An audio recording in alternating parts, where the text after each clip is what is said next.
আসসালামু হ্যালো, আসসালামু আলাইকুম। আলাইকুম সালাম। আমার কথা কি হ্যালো শুনতে পাচ্ছেন? স্যার জয়েন করছে? হ্যালো ওয়ালাইকুম আসসালাম ভাই, হ্যালো। শোনা যাচ্ছে? ওকে, হ্যাঁ ভাই, শোনা যাচ্ছে? পাচ্ছেন সবাই? আসসালামু আলাইকুম। ওয়ালাইকুম শুনতে আসসালাম। পাচ্ছেন? হ্যালো, হ্যালো, শোনা যাচ্ছে? ও আচ্ছা, জি, শোনা যাচ্ছে। Thank you. আচ্ছা সবাই আসলে আমি ক্লাস শুরু করতেছি। হ্যাঁ, কিছুক্ষণ পরে শুরু করব। অলমোস্ট সবাই চলে আসছে।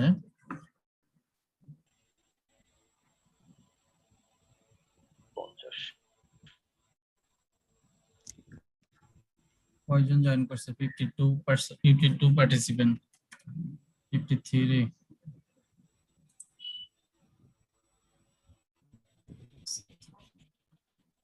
56। স্যার, আমার একটু কথা ছিল। Hello hello sir. Sir mute করে রাখছে, স্যার হ্যাঁ, মিউট করে বলেন। রাখছে।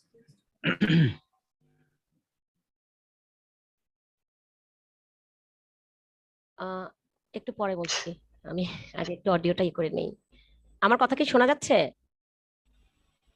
শোনা যাচ্ছে, ভালোভাবে শোনা যাচ্ছে। আচ্ছা, তাহলে আমি বলছি, কাজ করছি ওটা ঠিক 10টাতেই শুরু হয়, 1 মিনিট পরেও না। তো আপনার ক্লাসটা যদি এদিক দিয়ে টাইম চলে যায় তাহলে ওদিক দিয়ে আমার একটু প্রবলেম হয়ে যাবে। একটু আমি রিকোয়েস্ট করবো একটু টাইমটা আপনি মানে যেন 8:30 থেকে 10টা যেটা এটা একটু ঠিক রেখেন আর কি। মানে সবাই অ্যাটেন্ড করলে তারপরে একটু সবাইকে যদি আপনি একটু বলে দেন ভালো হয়। জি, থ্যাংক ইউ, এটাই বলতে চাচ্ছিলাম। 60 member join already, including sir. Hello sir,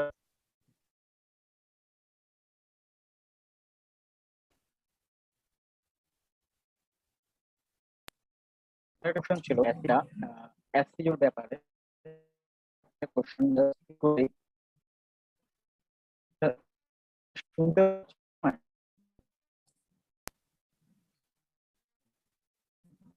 hello sir, mute করে রাখছে ভাই।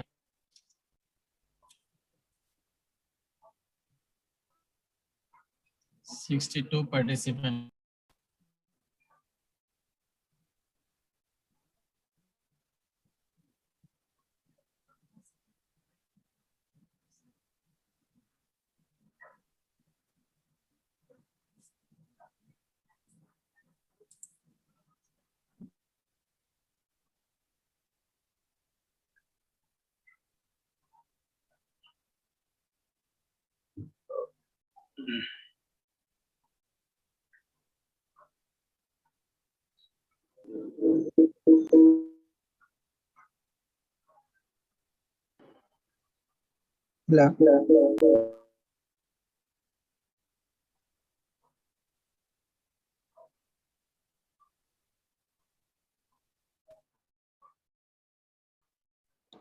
আসসালামু আলাইকুম। ওয়ালাইকুম আসসালাম। আপনারা কি সবাই মেসেঞ্জার গ্রুপে অ্যাড হয়েছেন? না, আমার মনে হয় আমি হইনি।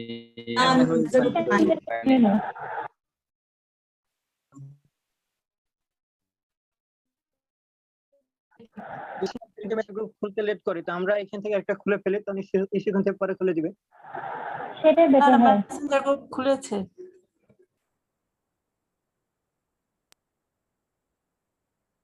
কিন্তু আপনি কোথেকে বলছেন?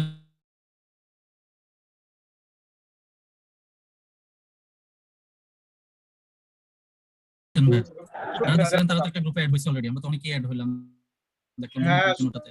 আমি তো পাইনি অনেকেই অ্যাড এখনো। হয়েছে, 60+ লোক অলরেডি অ্যাড হয়ে গেছে। না, আপনাদের এখানে হয়তো কোনো আমিও একটা প্রবলেমের কারণে আপনাদের হয়তোবা আপনাদের ওই যে আইডি, অনেকের আইডি লক থাকার কারণে তাদের অ্যাড করতে পারতেছে না, গতকালকে বলছিল। তো না, আমার কোনো একটা আমরা- প্রবলেমের জন্য হয়তো আপনাদের অ্যাড করতে পারেনি। আপনারা করেন, আপনার শিখনের যে ফেসবুক গ্রুপ আছে ওইখানে যে আপনারা একটা পোস্ট করেন বা কমেন্ট করেন, তারা অ্যাড করে নিবে তো।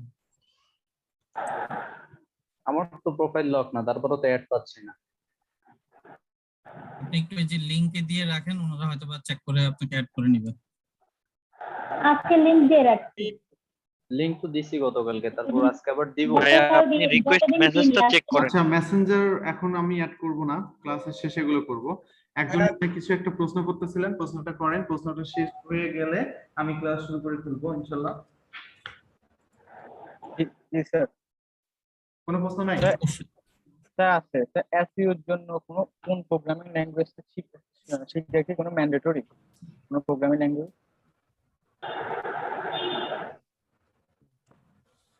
আবার বলেন একটু কষ্ট করে। সার্চ ইঞ্জিন অপটিমাইজেশনের জন্য কোনো প্রোগ্রামিং ল্যাঙ্গুয়েজ শিখা কি ম্যান্ডেটরি? ও আচ্ছা, ম্যান্ডেটরি না, কিন্তু HTML সম্বন্ধে একটু জানা থাকা লাগবে, ওয়েবসাইটের ডিজাইন ডেভেলপমেন্ট সম্বন্ধে একটু ধারণা থাকা লাগবে। ওয়েবসাইটের ডিজাইন ডেভেলপমেন্ট সব সম্পর্কে ধারণা না থাকলে এসইও করা যাবে না, একদম কিচ্ছু করা যাবে না এসইও। তো এটা আচ্ছা, অনেক টেকনিক্যাল একটা ব্যাপার। তার মানে স্যার HTML এবং CSS যদি তোমরা জানা থাকে। হ্যাঁ, আপনার অনেক কিছু জানা থাকতে হবে টেকনিক্যাল ব্যাপারগুলোতে। আচ্ছা, আমি স্যার রিলেট করতে পারতেছিলাম না, এই জন্য। ধন্যবাদ স্যার। তো চলুন আমরা শুরু করি।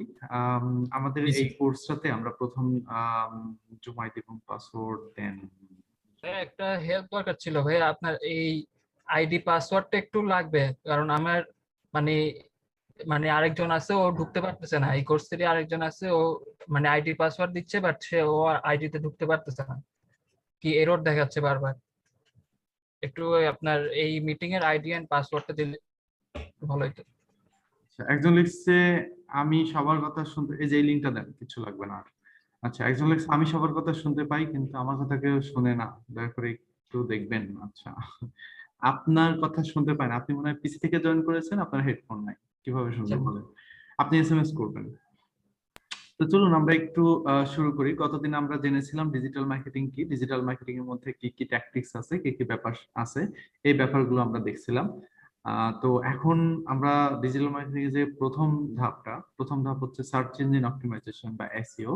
তো আমি সার্চ ইঞ্জিন অপটিমাইজেশন নিয়ে কথা বলবো আজকে। আচ্ছা, শুনতে পাচ্ছেন না? এইরকম প্রবলেম কি সবার হচ্ছে যে শুনতে পাচ্ছেন না? না স্যার, না, শুনতে পাচ্ছি। শুনতে পাচ্ছি তো। আমার আমরা শুনতে পাচ্ছি। সবকিছুই ক্লিয়ার আছে। সাউন্ডটা একটু ঠিক আছে। তো আমরা আজকে সার্চ ইঞ্জিন অপটিমাইজেশন এগুলো সম্বন্ধে জানবো।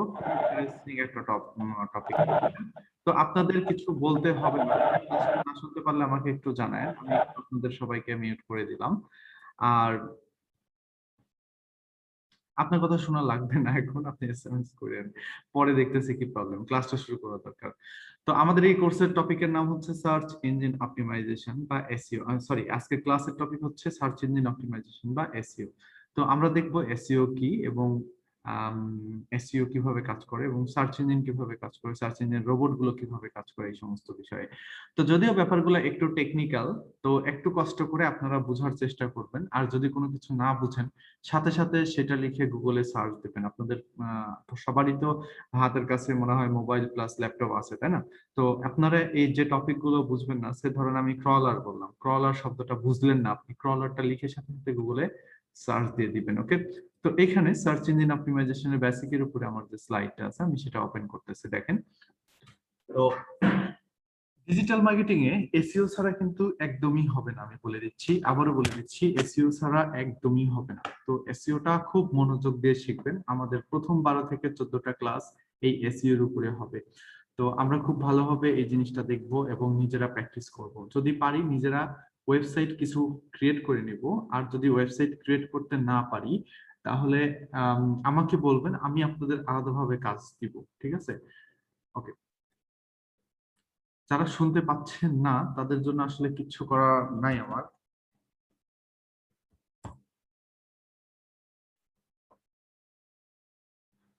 কারণ আপনার ওইখানে নেটওয়ার্কের প্রবলেম, একটু কষ্ট করে রিকানেক্ট করেন, আশা করি শুনতে পারবেন। তো দেখেন এসইও কি। SEO is a online marketing technique which help you to bring your website on top on search engine result for a particular keyword. যে কোনো একটা পার্টিকুলার কিওয়ার্ড দিয়ে একটা ওয়েবসাইট গুগলের সার্চ ইঞ্জিন রেজাল্টে টপে আনাকে এসইও বলে। তো তাহলে এখন আমরা দেখি যে কিওয়ার্ড কি। কিওয়ার্ড হচ্ছে যেটা লিখে গুগলে সার্চ করা হয়। এই যে when user types some word on search engine to find out something, these words are called keyword. সেই ওয়ার্ড গুলোকে কিওয়ার্ড বলা হয়। এখন দেখি সার্চ ইঞ্জিন কি। সার্চ ইঞ্জিন কি এটা আমরা মনে হয় সবাই জানি, তাই না? যে সার্চ ইঞ্জিন নিয়ে নতুন করে কথা বলার দরকার নেই। তো সার্চ ইঞ্জিন অনেক আছে, গুগল, ইয়াহু, বিং, অনেকগুলোই আছে।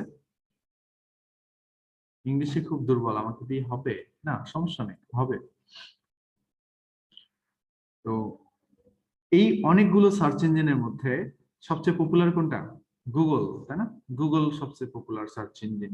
তা আমরা যখন এসইওর কথা বলতেছি, এসইও শব্দটা যখনই মুখ দিয়ে উচ্চারণ করতেছি তখনই গুগলের কথা চলে আসতেছে।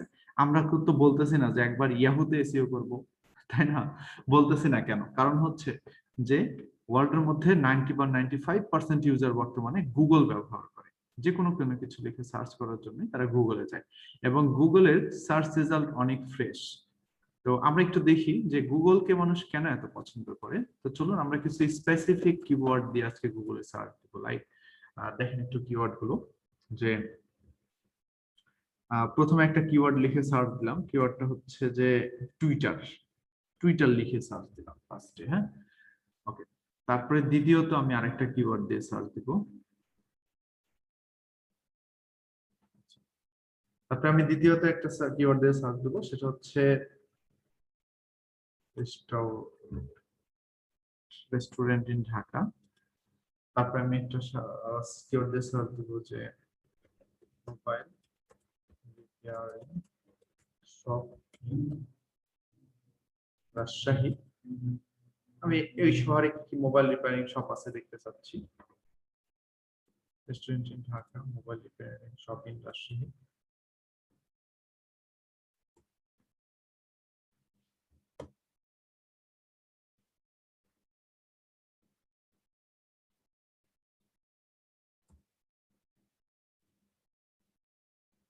গুগল কয়েকটা খুলে নিই আমি, তাহলে একটু বোঝা যাবে।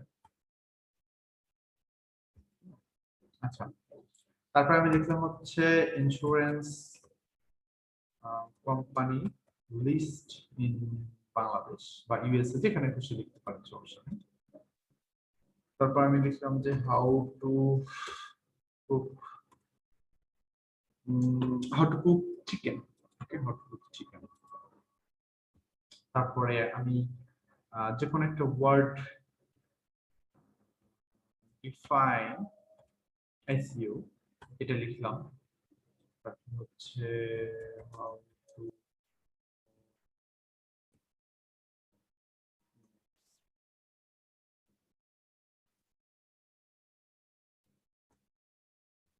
একটা বানান ভুল লিখলাম ইচ্ছা করে, হ্যাঁ।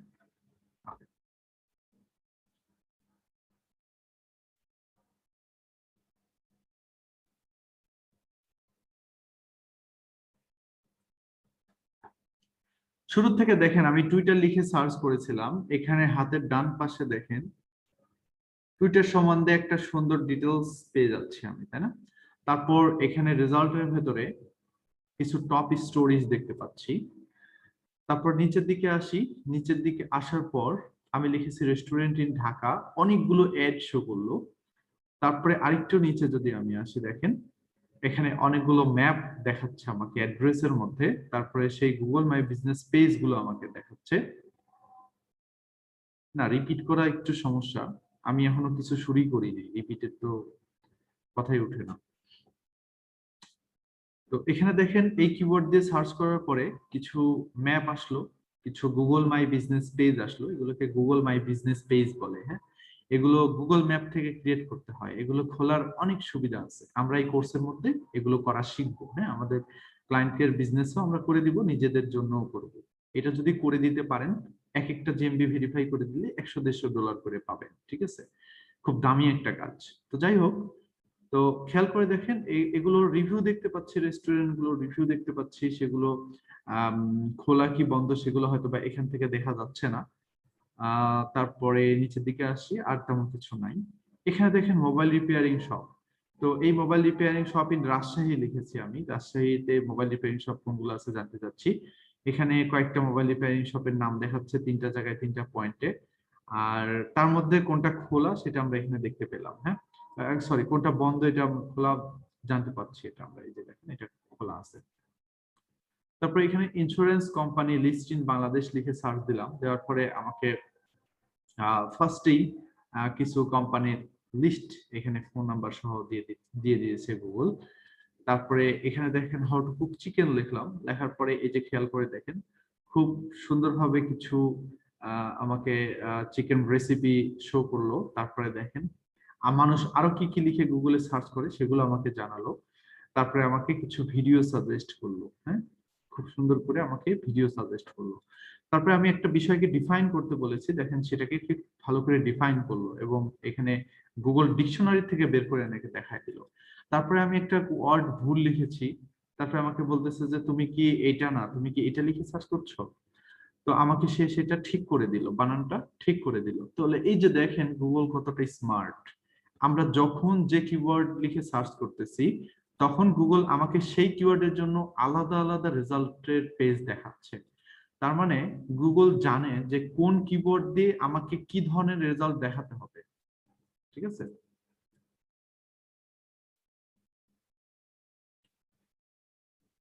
এরকম প্রবলেম হলে একটু রিকানেক্ট করবেন। তারপরে এখানেও খেয়াল করে দেখেন এটাও কিন্তু হচ্ছে আপনার রিলেভেন্ট না, এটা কিন্তু একটা আলাদা একটা রেজাল্ট, তাই না? এখানে আমাকে কোনো ভিডিও শো করালো না, আমাকে এখানে কোনো ম্যাপ শো করালো না, আমাকে এখানে লিস্টটা দেখাচ্ছে। হ্যাঁ, তারপর এখানে খেয়াল করে দেখেন হাউ টু কুক চিকেন, এখানে শুধুমাত্র ভিডিও দেখালো, এখানে কিন্তু আমাকে ম্যাপও দেখায় নাই, এখানে আমাকে ওই ডান সাইডে ডিটেলসও দেখায় নাই, কিছু দেখায় নাই, আমাকে খুব সুন্দর করে কি করলো ভিডিও এবং কিছু রেসিপি দেখালো। আমি একটা জিনিসকে ডিফাইন করতে বললাম, আমাকে ভালো করে ডিফাইন করে দিল সে, এবং সেটা ট্রান্সলেশনে করে আরো কিছু ডেফিনেশন আমাকে দেখায় দিল, এবং মানুষ আরো কি কি কিওয়ার্ড দিয়ে এই এসইও রিলেটেড বিষয় দিয়ে গুগলে সার্চ করে সেটাও আমাকে দেখায় দিল। হ্যাঁ, তারপরে এই যে দেখেন এখানে আবার ইমেজ সহ শো করাইছে, কিওয়ার্ড কি হাবিজাবি অনেক কিছু। তারপর এখানে একটা ভুল বানান লেখার পরে সেই ভুল বানানটা আমাকে এখানে ঠিক করে দিল, তাই না?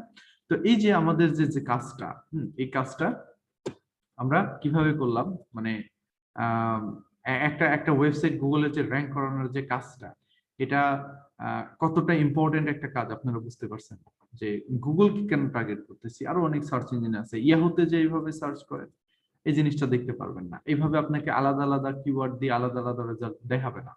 ঠিক আছে, বিং হয়তো বা এখন আস্তে আস্তে চেষ্টা করতেছে, কিন্তু গুগল একদম পুরোপুরি ইউজারকে বুঝতে পারে, ইউজার কি চাচ্ছে, তাকে কোন জিনিসটা দেখালে ভালো হবে, কি ধরনের রেজাল্ট পেজ শো করা উচিত, সবকিছুই গুগল জানে। হ্যাঁ, আচ্ছা, তো আশা করি বুঝতে পারছেন যে আচ্ছা একটু প্রোফাইল গুলো পরে দেন, শুধু হুদাই লিঙ্ক দিচ্ছেন, যে এটা কোনো লাভ আছে দিয়ে লাভ নাই, প্রোফাইলের লিঙ্ক দিতে হবে। তো ইন্ট্রোডাকশন অফ এসইও, আমরা এটা জানলাম যে এসইও কি। এসইও মানে হচ্ছে একটি ওয়েবসাইট গুগলের বা সার্চ ইঞ্জিনের ফার্স্ট পেজে র্যাঙ্ক করানো। হ্যাঁ, ফার্স্ট পেজে যদি একটা ওয়েবসাইট র্যাঙ্ক না করে তাহলে সেই ওয়েবসাইট গুলোতে ভিজিটর আসে না, তাই না? আচ্ছা, ইম্পর্টেন্স অফ এসইও। তো এসইও শুধুমাত্র আমাদের একটা ওয়েবসাইট গুগলে র্যাঙ্ক করানোই না, ভিজিটরদের ট্রাস্ট বিল্ড করাই হচ্ছে এসইওর কাজ। ওকে, তো কিভাবে, এখন খেয়াল করে দেখেন যে আমি একটা প্রোডাক্ট কিনবো, একটা দামি প্রোডাক্ট কিনবো, ধরে নেন যে আমি আইফোন 11 কিনতে চাই। ঠিক আছে, আইফোন 11, তো কিভাবে গুগলে সার্চ দিব? গুগল আবার সাজেস্টও করতেছে আমাদের, হ্যাঁ, যে এইটার উপরে কি কি কিওয়ার্ড হতে পারে বা মানুষ কি লিখে সার্চ করতে পারে গুগলে, সেগুলো আমাকে দেখাচ্ছে অটো। তো যাই হোক, আমি এটা লিখে সার্চ করবো, তাই না? আইফোন 11 প্রাইস ইন বাংলাদেশ অথবা প্রো প্রাইস ইন বাংলাদেশ, এভাবে যখন আমি সার্চ দিব তখন দেখেন গুগলে আমাকে অনেকগুলো রেজাল্ট শো করবে। এই যে দেখেন, তো এখান থেকে আমি কোথায় কোন ওয়েবসাইট থেকে এই জিনিসটা পারচেস করব বা কোন মোবাইল শপে গিয়ে আমি এটা কিনবো, এটা কিন্তু টোটালি আমার ব্যাপার। বাট এখানে যারা গুগলে প্রথম 10 জন আছে তাদেরকে কিন্তু আমি বিশ্বাস করব, কারণ হচ্ছে যে এরা এমনি এমনি গুগলে এইভাবে আসে না, অবশ্যই এরা অথেন্টিক, যার কারণে এরা এখানে আসছে। এবং এখানে রেটিং দেওয়ার অপশন আছে কিছু সাইটে, দেখেন, হ্যাঁ, mobile.com, এখান থেকে পাওয়া যাবে এটা। আমি একটা সাইটের এসইও করে দিয়েছিলাম আইফোন 11 প্রো দিয়ে, ওটা হচ্ছে গ্যাজেট এন্ড গিয়ার, বুঝছেন? তো গ্যাজেট এন্ড গিয়ারের ওয়েবসাইটটা এসইও করার পরে ওদের পেমেন্টের প্রবলেম আছে, ওরা পরে 50% পেমেন্ট আর করে নাই। হ্যাঁ, কথাটা অবশ্য ঠিক বলেছেন আপনি।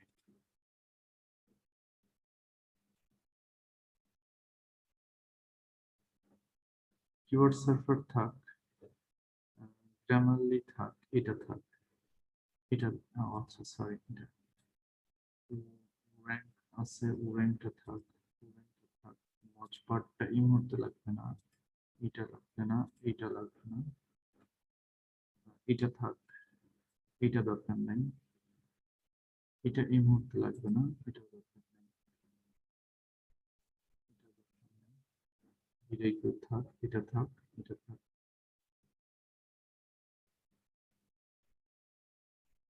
এটা দরকার নেই। এক্সটেনশন গুলোর জন্য খুব বেশি জ্বালাচ্ছিল গুগল, এখন সার্চ দিলে দেখেন রেজাল্টটা অনেক ক্লিয়ার আসবে রেজাল্ট। তো গ্যাজেট এন্ড গিয়ারে কাজ করে দিয়েছিলাম, বুঝছেন, কিন্তু গ্যাজেট এন্ড গিয়ার আসলে কমিটমেন্ট রাখতে পারে নাই। পরবর্তীতে ওদের র্যাঙ্কিংটা আমি ইচ্ছা করে আবার ডাউন করে দিচ্ছি, বুঝছেন। ওরা এই যে দেখেন আবার সেকেন্ড পেজ কি থার্ড পেজে মনে চলে গেছে কিওয়ার্ড দিয়ে।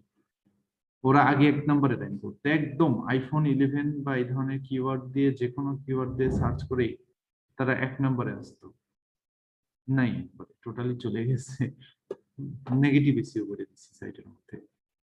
যাই হোক, একটা কথা মনে রাখবেন, যে গুগলের ফার্স্ট পেজে উঠাতে পারে সে কিন্তু ফার্স্ট পেজ থেকে নামাতেও পারে। আচ্ছা, কিছুই বুঝতেছেন না, বুঝবেন ইনশাল্লাহ, আমি বলে দিচ্ছি, খেয়াল করে দেখেন। তো আমি ধরেন এই প্রোডাক্টটা কিনবো, এই প্রোডাক্টটা কেনার আগে আমি গুগলে সার্চ করে যাদেরকে খুঁজে পাবো, এখানে আমি তাদেরকেই বিশ্বাস করব, প্রথম 10 জন যারা আছে এদেরকে কিন্তু বিশ্বাস করব, তাই না? তো এখানে খেয়াল করে দেখেন এটাই বলা আছে, user trust search engine and having a presence in top position for the keywords the user is searching, increasing the website trust। হ্যাঁ, তার মানে হচ্ছে আপনি যদি আপনার ওয়েবসাইটটা গুগলের ফার্স্ট পেজে র্যাঙ্ক করাতে পারেন, তাহলে আপনার ওয়েবসাইটের উপরে আপনার ভিজিটরদের ট্রাস্টও বেড়ে যাবে। SEO good for the social promotion of your website. Okay, আচ্ছা,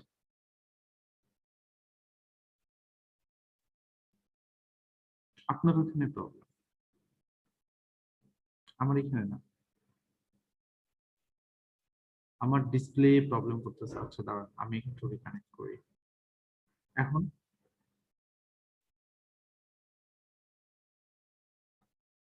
এখন ঠিক আছে, ক্লিয়ার না? আচ্ছা, তাহলে ভাইয়া যাদের ক্লিয়ার আসতেছে না, আপনাদের এখানকার নেটওয়ার্কের সমস্যা, আমার এখানকার নেটওয়ার্কের প্রবলেম না। হ্যাঁ, আচ্ছা, আমরা একটু এসএমএস করা বন্ধ করি। এসএমএস করলে অনেক প্রবলেম হয়, অনেক প্রবলেম হয়। আমরা একদম টপিক না বুঝলে এসএমএস করবো যে ভাই আমি বুঝি নাই, ঠিক আছে, এটা ছাড়া এসএমএস করবো না আমরা, ঠিক আছে? তো এসইওর গুরুত্ব কি বুঝছেন? যে একটা ওয়েবসাইট গুগলের ফার্স্ট পেজে আসা যে শুধুমাত্র সেল হওয়া তা না, ভিজিটরের ট্রাস্টও কিন্তু বিল্ড হয়। চিন্তা করে দেখেন, এখানে অনলাইন শপিং ইন বাংলাদেশ লিখে যদি সার্চ করি, সার্চ করার পরে যে ওয়েবসাইট গুলো র্যাঙ্কে আসে, গুগলের যে ওয়েবসাইট গুলো র্যাঙ্কে আসে, সেই ওয়েবসাইট গুলোকে আমরা কি আগে চিনতাম না, কিন্তু এখন চিনি। আজকের ডিল, দারাজ, তারপরে যে এই সাইটের অথবাকে চিনি, প্রিয় শপকে চিনি, কিন্তু দেখেন পিকাবোকে চিনি, কিন্তু এই সাইটটা দেখছেন কখনোই কিন্তু এর নাম শুনিনি, বাট এখন গুগলে কিন্তু সে ফার্স্ট পেজে র্যাঙ্ক করে। তার মানে এই আস্তে আস্তে ভিজিটরের এমন একটা সময় যাবে, এও হচ্ছে আপনার এই যে ইভালির মতো আস্তে আস্তে ব্র্যান্ডিং করে এও উঠে আসবে, মানুষের কাছে পরিচিত হয়ে যাবে, মানুষের বিশ্বাস তৈরি করে ফেলবে হয়তো। আর যদি সার্ভিস ভালো না দেয় তাহলে তো কিছু করার নাই, গুগলের র্যাঙ্কে এসে কোনো লাভ নাই। তো যাই হোক, এই যে একটা ভালো কিওয়ার্ড দেখছেন, এই কিওয়ার্ড দিয়ে মানুষ 6600 পার মান্থে সার্চ করে, তাহলে এই যে এত সুন্দর সুন্দর কিওয়ার্ড আছে, এই কিওয়ার্ড গুলো দিয়ে যদি আমাদের ওয়েবসাইট গুলো আমরা ফার্স্ট পেজে র্যাঙ্ক করাতে পারি, তাহলে আমাদের ওয়েবসাইটে অনেক ভিজিটর আসবে, সেখান থেকে আমাদের অনলাইন সেল হয়ে যাবে। কেন এসইও করব? আমাদের ওয়েবসাইট টপ রেজাল্টে নিয়ে আসার জন্য এসইও করব, আমাদের কম্পিটিটরকে ক্রস করার জন্য এসইও করব। এখন মনে করেন যে আমার 20 জন কম্পিটিটর আছে বা 50 জন কম্পিটিটর আছে মার্কেটে, 50 জন কম্পিটিটরকে আমি একদম পিছনে ফেলে দিব যখন আমার ওয়েবসাইটটা গুগলে ফার্স্ট পেজে চলে আসবে, তখন অন্য কোনো কম্পিটিটরই আমার সাথে বিজনেস করে পারবে না, কারণ আমার ওয়েবসাইটে ভিজিটর অনেক বেশি থাকবে, আমার ওয়েবসাইটে সেল অনেক আসবে অনলাইন থেকে। গ্রো ইওর বিজনেস, এসইও ছাড়া মানে বিজনেস অনলাইনে গ্রো করা একদমই ধরেন যে ধরে নিতে পারেন ইম্পসিবল, ঠিক আছে। আর যদি পসিবল হয় তাহলে অ্যাড এর মাধ্যমে পসিবল। আর অ্যাড এর মাধ্যমে কারা বিজনেস গ্রো করবে? যাদের অনেক টাকা আছে, কারণ আপনি সব সময় তো অ্যাড দিতে পারবেন না। ফেসবুকে আপনার দেখা যাচ্ছে যে পার ডে $50,000 করে অ্যাড দিলেও আপনার মাসে কত ডলার অ্যাড আসতেছে? অনেক টাকার অ্যাড আসতেছে কিন্তু। তো এই যে এত খরচ, এই খরচের অর্ধেক যদি আপনি এসইও তে করেন, আপনার ওয়েবসাইট লাইফ টাইম গুগলে চলে আসলো, তাহলে আপনার খরচটা বেঁচে গেল। একবারে বিজনেসটাকে ডে বাই ডে গ্রো করার জন্য এবং লাইফ টাইম বিজনেসটাকে ধরে রাখার জন্য এসইও এর বিকল্প নাই। Make traffic on your website, খেয়াল করে দেখেন তো, এখানে এই কিওয়ার্ডের সার্চ দিলাম 6600। এখানে আরেকটা কিওয়ার্ড মনে করেন যে ভালো একটা কিওয়ার্ড আমি দেখাই, অনলাইন শপিং, এই কিওয়ার্ডের সার্চ ভলিউম দেখেন 2,22,000। অনলাইন শপিং, তো এই ধরনের কিওয়ার্ড গুলো দিয়ে যদি 22,200, এই ধরনের কিওয়ার্ড গুলো দিয়ে একটা ওয়েবসাইট যদি গুগলের ফার্স্ট পেজে র্যাঙ্কে আসে, তাহলে এই যে ভিজিটর গুলো এগুলো এই কিওয়ার্ড দিয়ে সার্চ করতেছে গুগলে, সব ভিজিটর গুলোকে এই টপ 10 পেজ গুলো পাবে না? এরাই তো এই ভিজিটর গুলোকে পাচ্ছে। তো এরকম একটা ওয়েবসাইট যদি ধরেন এই টাইপের 200 কিওয়ার্ড দিয়ে গুগলে র্যাঙ্ক পায়, তাহলে কি ওর ওয়েবসাইটে ভিজিটর নেওয়ার চিন্তা করতে হবে? করতে হবে না, তাই না? তো এখন আমরা দেখি এসইও কত প্রকার। এসইও মূলত হচ্ছে দুই প্রকার। হ্যাঁ, এসইও দুই প্রকার, একটা হচ্ছে গ্লোবাল এসইও আর একটা হচ্ছে লোকাল এসইও। তো গ্লোবাল এসইও হচ্ছে একটা ওয়েবসাইট ইন্টারন্যাশনালি একটা কিওয়ার্ড দিয়ে গুগলে র‍্যাঙ্ক করবে, আর লোকাল এসইও মানে হচ্ছে স্পেসিফিক ভাবে কান্ট্রি ওয়াইজ র‍্যাঙ্ক করবে। তো এটা গুগল দুই ভাবে ট্র্যাক করে দেয়। একটা হচ্ছে গুগলের নিজস্ব ডেটাবেজ আছে কান্ট্রি এক্সটেনশন দিয়ে। আপনি যদি গুগলে ঢুকেন বাংলাদেশ থেকে, তাহলে হবে হচ্ছে google.com.bd, আর যদি আপনি ইউকে থেকে ঢুকেন গুগলে, তাহলে এরকম হবে google.co.uk। আপনি যদি কানাডা থেকে ঢুকেন তাহলে google.ca, তাই না? তারপরে google.ru, google.cn। যদি কেউ চায়না থেকে ঢুকে তাহলে তার ডেটাবেস হবে এইটা, যদি কেউ রাশিয়া থেকে ঢুকে তার ডেটাবেস হবে এইটা। তো একজন মানুষ google.com-এ একটা কিওয়ার্ড দিয়ে সার্চ করেছে, সেই কিওয়ার্ড দিয়ে সার্চ করার পরে যে রেজাল্টটা সে দেখতে পারবে, ইউএসএ থেকে যে রেজাল্টটা দেখতে পারবে, সে বাংলাদেশ থেকে একই রেজাল্ট দেখতে পারবে না। গুগল কান্ট্রি ভেদে আলাদা আলাদা রেজাল্ট শো করানোর ব্যবস্থা করেছে। এখন আমি এখানে অনলাইন শপিং ইন বাংলাদেশ লিখে সার্চ করলাম, করার পরে এখানে কি আমাদের দেশের ওয়েবসাইট গুলো আসা উচিত না? এখানে যদি চায়নার একটা ওয়েবসাইট গুগলে র‍্যাঙ্ক করে, কেমন লাগবে? বিরক্ত লাগবে না? যে মানে সে কোথায়, ওর তো কোনো মানে আমাদের দেশে তো ওর কোনো এক্সিস্টিংই নাই। তো এখানে সেগুলোই র‍্যাঙ্কে আসা উচিত যেগুলো আমাদের দেশে এক্সিস্ট করে। আমাদের দেশে কি করে? এরা সার্ভিস দেয়, প্রোডাক্ট সেল করে, ডেলিভারি করে। আচ্ছা, কিওয়ার্ড কিভাবে চুজ করবেন এটা আমি আপনাদের 3rd ক্লাসে শেখাবো। কিওয়ার্ড রিসার্চ করা, ভালো ভালো কিওয়ার্ড কিভাবে খুঁজে বের করতে হয়। ওকে, আচ্ছা। তো এখানে বুঝতে পারছেন যে আমি অনলাইন শপিং লিখে বাংলাদেশ থেকে সার্চ করলাম, google.com.bd থেকে সার্চ করলাম ধরে .bd। গুগলের প্রত্যেকটা কান্ট্রি ভেদেই আপনার হচ্ছে আলাদা আলাদা ইয়ে করা আছে, ডেটাবেস বা সার্ভার কেনা আছে, বুঝছেন? এই যে দেখছেন google.com.bd তে ঢুকে গেল কিন্তু, তাই না? তো এরকম প্রত্যেকটা কান্ট্রিতেই আলাদা আলাদা এক্সটেনশন দিয়ে করা আছে। সো আমরা google.com এর রেজাল্টটা দেখতে পাচ্ছিলাম, কিন্তু আসলে মেইনলি আমাদের রেজাল্টটা দেখানো হচ্ছিল google.com.bd থেকে, আমাদের বাংলাদেশি ডেটাবেস থেকে এই রেজাল্টটা দেখা হচ্ছিল। তো এটাকে লোকাল এসইও বলে, যে কোনো একটা ওয়েবসাইট লোকালি র‍্যাঙ্ক করাকে লোকাল এসইও বলে। ঠিক আছে? তো ধরে নেন ইউএসএ তে নিউ ইয়র্কে একজন ভিজিটর নিউ ইয়র্কে আছে। তো নিউ ইয়র্ক থেকে সে গুগলে সার্চ দিল যে ল ফ্রম নিয়ার মি। তো এটা লিখে সার্চ দেওয়ার পরে সে বাংলাদেশে একটা ল ফার্ম দেখতে পারলো, তার তাহলে মেজাজ খারাপ হবে না তার? সে তো চায় নিউ ইয়র্কের মধ্যে কোন কোন ল ফার্ম আছে তাকে দেখাতে বলছে গুগলে সার্চ করে, বুঝতে পারছেন? তো এই জন্য গুগল লোকালি র্যাঙ্ক দেওয়ার জন্য অনেক উদ্বুদ্ধ হয়ে গেছে এবং এখনো পর্যন্ত গুগল তাদের নিজস্ব কান্ট্রি ভেদে প্রত্যেকটা কান্ট্রিতে ডেটাবেস গুলোকে আপডেট করে যাচ্ছে এবং সেই কান্ট্রিগুলোতে সেই কান্ট্রির ওয়েবসাইট গুলোকে র্যাঙ্ক দেওয়ার জন্য চেষ্টা করতেছে। তো এই লোকাল এসইওর এখন বর্তমানে অনেক ভ্যালু, কারণ ইউএস এর ক্লায়েন্টরা ওরা যারা আছে ওরা এসইও করে চাইবে লোকাল এসইও, ওরা কখনোই আপনাকে বলবে না গ্লোবাল এসইও করে দাও। কিছু আছে দুই একটা স্পেসিফিক যারা ড্রপ শিপিং এর বিজনেস করে, ওরা সবসময় লোকাল এসইওর জন্য বলবে যে আমার ওয়েবসাইটটা তুমি কি নিউ ইয়র্কে র্যাঙ্ক করে দিতে পারবা, আমার ওয়েবসাইটটা তুমি কি কানাডায় র্যাঙ্ক করে দিতে পারবা, যেন টরন্টো থেকে শুরু করে সব জায়গা থেকে সার্চ করলে আমাকে পাওয়া যায়।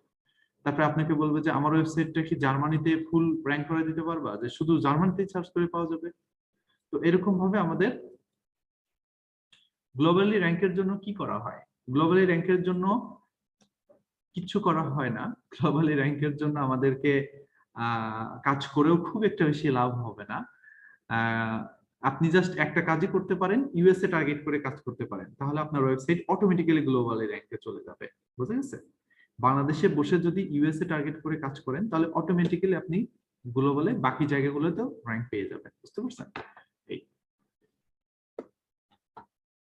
তো এই গ্লোবাল এসইও বা লোকাল এসইও আবার তিন প্রকার, একটা হচ্ছে হোয়াইট হ্যাট, একটা হচ্ছে ব্ল্যাক হ্যাট, একটা হচ্ছে গ্রে হ্যাট।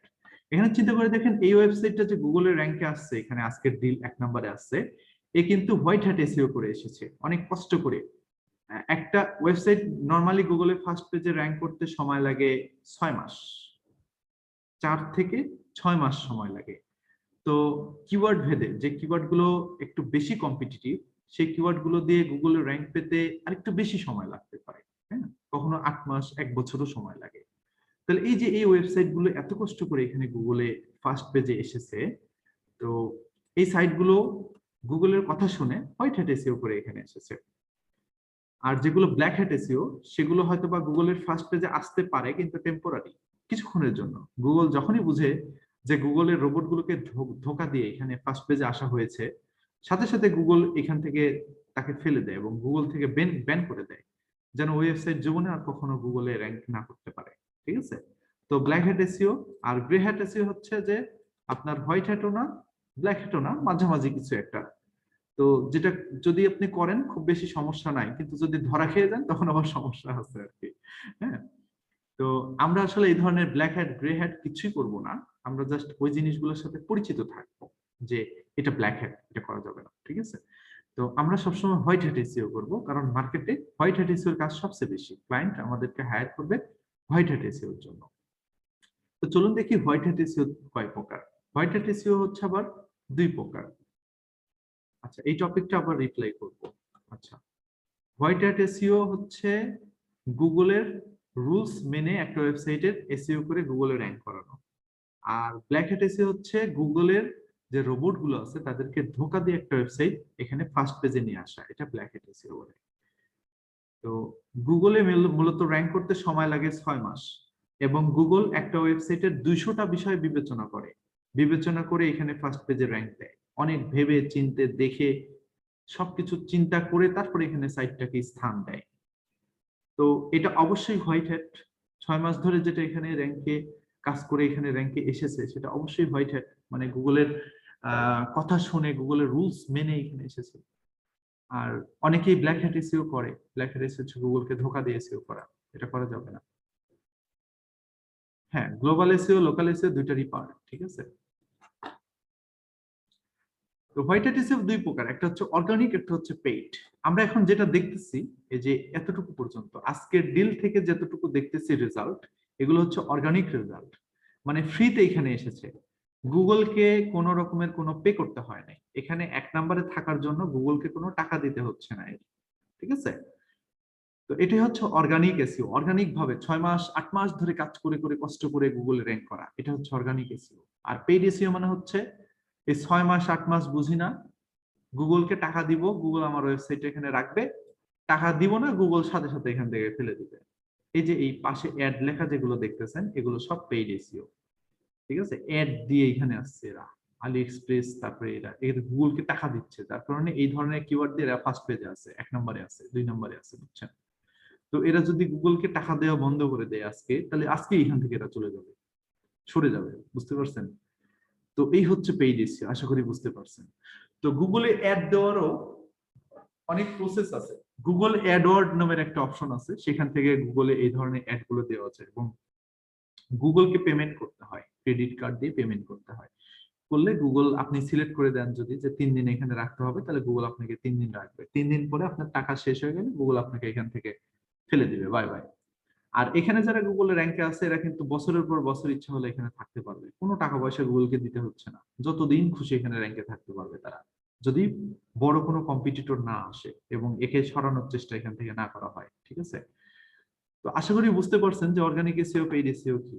তো অর্গানিক এসইওর গুরুত্ব সবসময় বেশি, বুঝতে পারছেন? অর্গানিক এসইওর গুরুত্ব সবসময় বেশি এবং ক্লায়েন্ট আমাদেরকে অর্গানিক এসইওর জন্যই বলবে।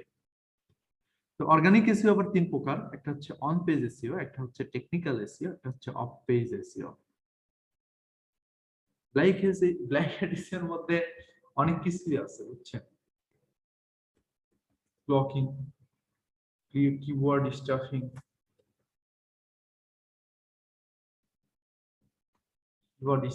আছে, হ্যাঁ।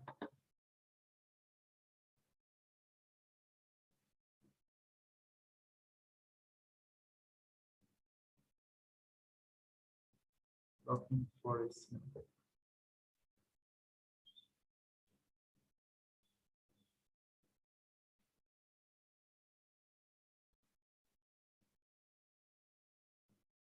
Blocking. বানানটা ভুল হয়েছিল। কিওয়ার্ড স্টাফিং, হ্যাঁ, এগুলো সব ব্ল্যাক হ্যাট।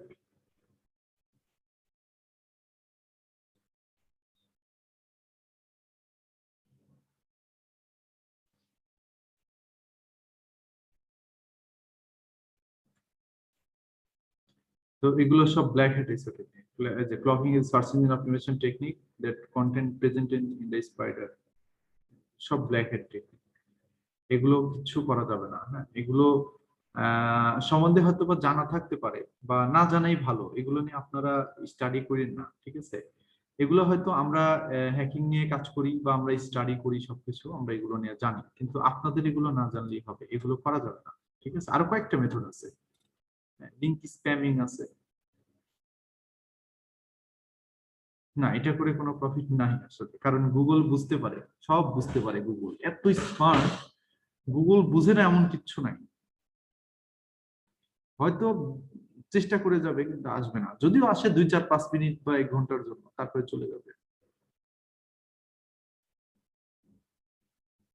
পেইড এসইও অনেকেই করে, হ্যাঁ, পেইড এসইও অনেকেই করে, যেখানে দেখতে পাচ্ছেন কোর্সে। সো পেইড এসইও টাও শিখতে হবে। পেইড এসইওটা শিখলে ইনশাআল্লাহ আপনারা মার্কেটপ্লেসে সার্ভিস দিতে পারবেন।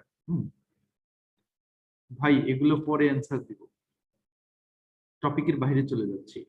আচ্ছা, পেইড এসইও করে তবে আমরা ফার্স্ট পেজে আনতে কি করতে হবে? আচ্ছা, আমরা অর্গানিক এসইও করে ফার্স্ট পেজে আনবো এবং কি কি করতে হবে এই যে এখানে লেখা আছে, on page SEO, technical SEO, of page SEO, এই 3টা কাজ করলেই আমাদের ওয়েবসাইট ফার্স্ট পেজে চলে আসবে। ওকে, তো এই organic SEO, technical SEO, of page SEO কি, এগুলো আমরা পরে জানবো, আমরা আস্তে আস্তে কালকের ক্লাস থেকে এগুলো জানা শুরু করব। হ্যাঁ, আমরা শুধু অর্গানিক এসইও পর্যন্ত জানি। ওকে, এখন আমরা দেখি হচ্ছে এসইআরপি কি, search engine result page.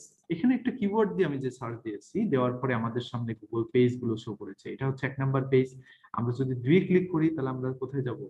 2 number পেজে যাব। তারপর আমরা যদি এখান থেকে 3 ক্লিক করি আমরা যাব কোথায়? 3 নাম্বার পেজে যাব, তাই না?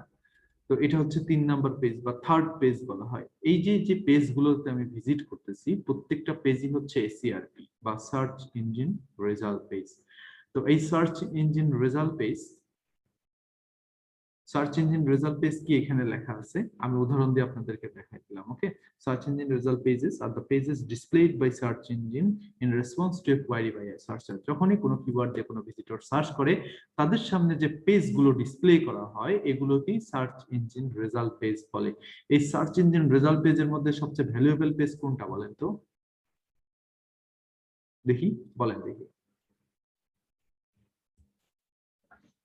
এটা বলেন দেখি।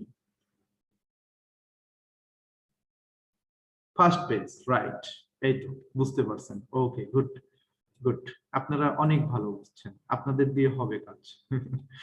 আচ্ছা, এখন আমরা দেখি হচ্ছে সার্চ ইঞ্জিন কিভাবে কাজ করে। হ্যাঁ, একটু মনে প্রশ্ন জাগে না যে গুগল কি করে এত এই কিওয়ার্ড দিয়ে আমাদের মাত্র 0.49 সেকেন্ডের মধ্যে, মানে হাফ সেকেন্ডেরও কম সময়ের ভেতরে প্রায় কত, এখানে গুণাই যাচ্ছে না, 25 ট্রিলিয়ন হবে হয়তো, এরকমই হতে পারে। তো 25 ট্রিলিয়ন রেজাল্ট দেখাচ্ছে আমাদের সামনে। ওকে, কিভাবে দেখাচ্ছে, এত রেজাল্ট কিভাবে শো করলো আসলে, হাউ ইট ইজ পসিবল, এত অল্প সময়ের মধ্যে কিভাবে শো করতেছে, কি ধরনের ইন্টেলিজেন্স আছে, কি ধরনের রোবট আছে এখানে যে সেই রোবটটা এই কাজটা করে দিচ্ছে। এবং এখানে যে কোন ওয়েবসাইটে একে থাকবে, কে দুইয়ে থাকবে, বা এ তো এখানে দুইয়ে না থেকে তিনে না থেকে এ তো দুইয়ে থাকতে পারতো, তাই না, এ তো তিনে আসতে পারতো। আবার একই কিওয়ার্ড দিয়ে বা অন্য ধরনের কিওয়ার্ড দিয়ে দ্বারা যাবার পরে আছে, এ আবার আগে আছে, কিভাবে সম্ভব? 1 2 3 4 করে কে সাজায় দিচ্ছে, কিভাবে সাজাচ্ছে, কিসের উপরে ভিত্তি করে সাজাচ্ছে, এগুলো কি জানার ইচ্ছা হয় না? হাউ, রাইট, এটা জানবো আমরা আজকে। হ্যাঁ, তো search engine work by crawling 100 billion pages using their own web crawler. তো প্রত্যেকটা সার্চ ইঞ্জিনেরই নিজস্ব ওয়েব ক্রলার আছে।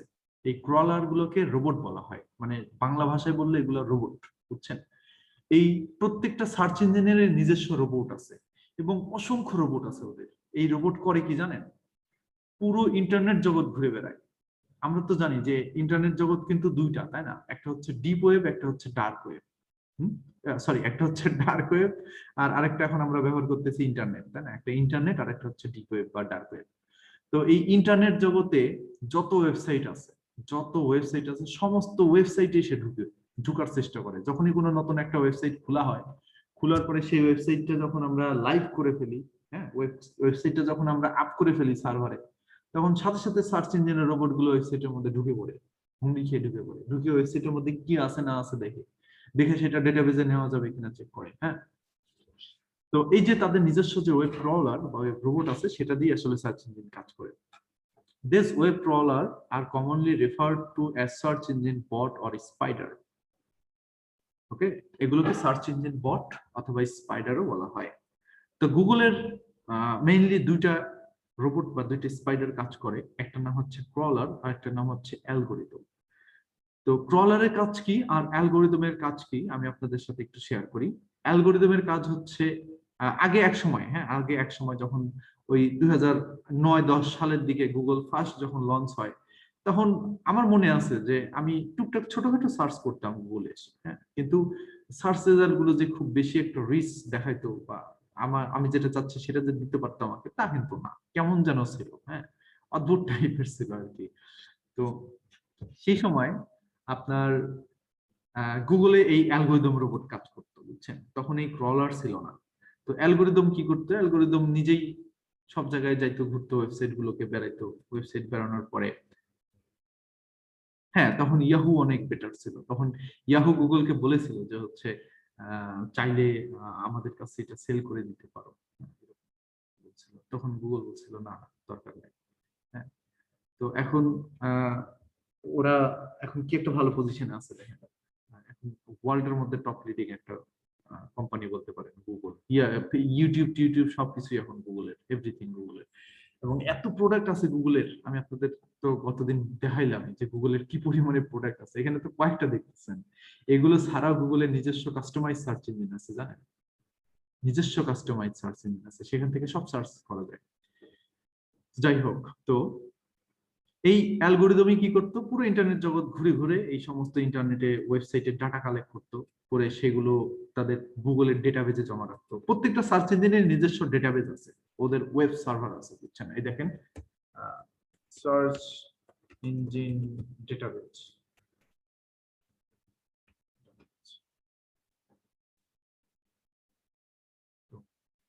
বা ওদের নিজস্ব সার্ভার আছে। ওই সার্ভারের মধ্যে সব ইনফরমেশন জমা থাকে। ওরা ওই ইন্টারনেট জগৎ ঘুরে ঘুরে ডাটা কালেক্ট করে নিয়ে এসে নিজেদের ডেটাবেজে রেখে দেয়, বুঝছেন? তো তখন আমরা যখন এরকম গুগল থেকে সার্চ করি, তখন আমাদের কি ওই ইন্টারনেট থেকে নিয়ে এসে দেখায় না, ওদের নিজস্ব ডেটাবেস থেকে নিয়ে এসে দেখায় এরকম সার্ভার আছে, বুঝছেন? এরকম এরকম ডাটাবেস বা এরকম সার্ভার আছে গুগলের নিজস্ব। এই সার্ভারে ওরা সমস্ত ডাটা রাখে এবং এখান থেকে আসলে আমাদের নিয়ে এসে দেখানো হয় ডাটাগুলো।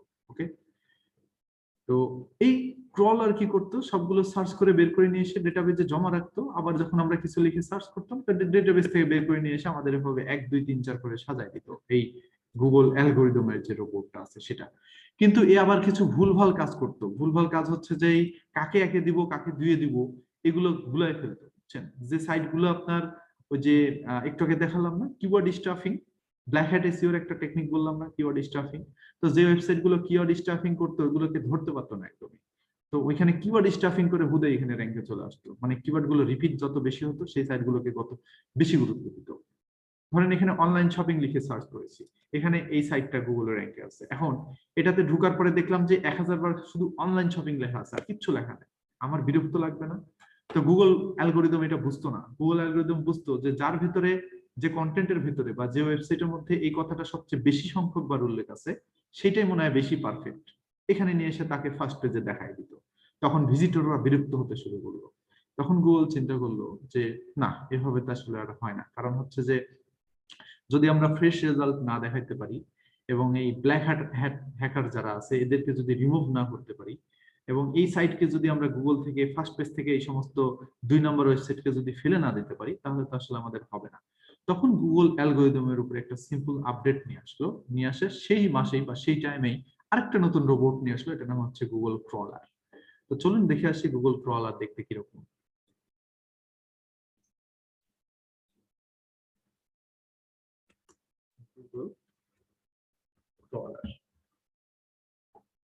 তো এই রোবটের নাম হচ্ছে গুগল ক্রলার। এটা আসলে চোখে তো দেখা যায় না, এটা হচ্ছে আনুমানিক বা কাল্পনিক একটা ছবি। হ্যাঁ, এগুলো কাল্পনিক ছবি। তো এগুলো কি স্পাইডারও বলা হয়, ওয়েব স্পাইডার, মাকড়সা। ঠিক আছে, এই যে দেখেন কেমনে দৌড়ায় বেড়াচ্ছে ইন্টারনেটে।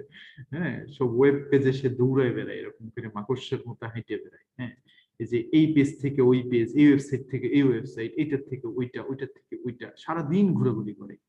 তো ঘোরাঘুরি করে করে করে করে সব জায়গা থেকে ডাটাগুলো কালেক্ট করে নিয়ে এসে ডাটাবেজে জমা রাখে। হ্যাঁ, গুগলের ডেটাবেজে জমা রাখে সবকিছু।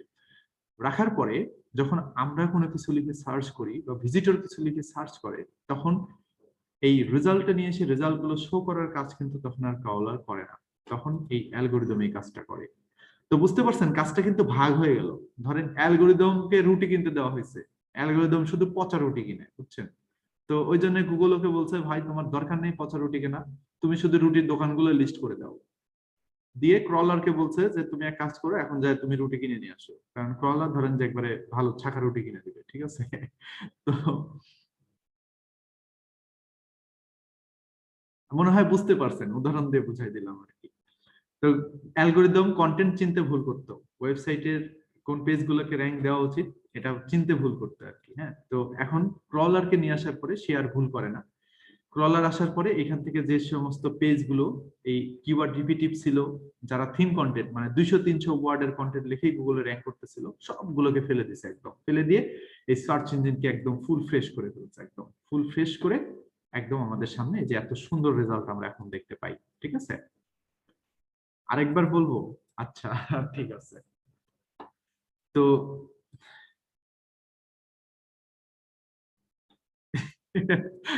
ক্রলিং মানে হচ্ছে হামাগুড়ি। আচ্ছা, হতে পারে ধরেন সেরকমই, কিন্তু এটাকে স্পাইডারের সাথে তুলনা করা হয়। হ্যাঁ হ্যাঁ, অ্যালগরিদম হচ্ছে কাউন্ট করে না, অ্যালগরিদম এই সার্চ ইঞ্জিন এর পেজগুলোকে 1 2 3 4 করে সাজায় দেয়, কে উপরে যাবে কে নিচে আসবে এগুলোকে গুছায় দেয়। আর ক্রলার হচ্ছে যায় যায় চেক করে আসে যে এই ওয়েবসাইটের মধ্যে কি কন্টেন্ট আছে, এর কন্টেন্ট গুলো অথেন্টিক কিনা, এগুলো কপি কিনা।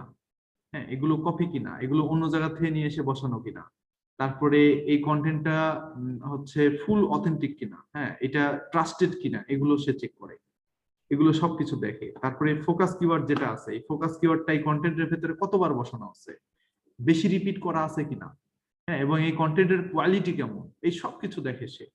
দেখে তারপরে সেই সাইটটাকে অ্যালগরিদমের কাছে পাঠায় দেয়। আমি ইমেজটা দিয়ে ক্লিয়ার করে দিচ্ছি, এখানে একটা ইমেজ আছে দেখেন।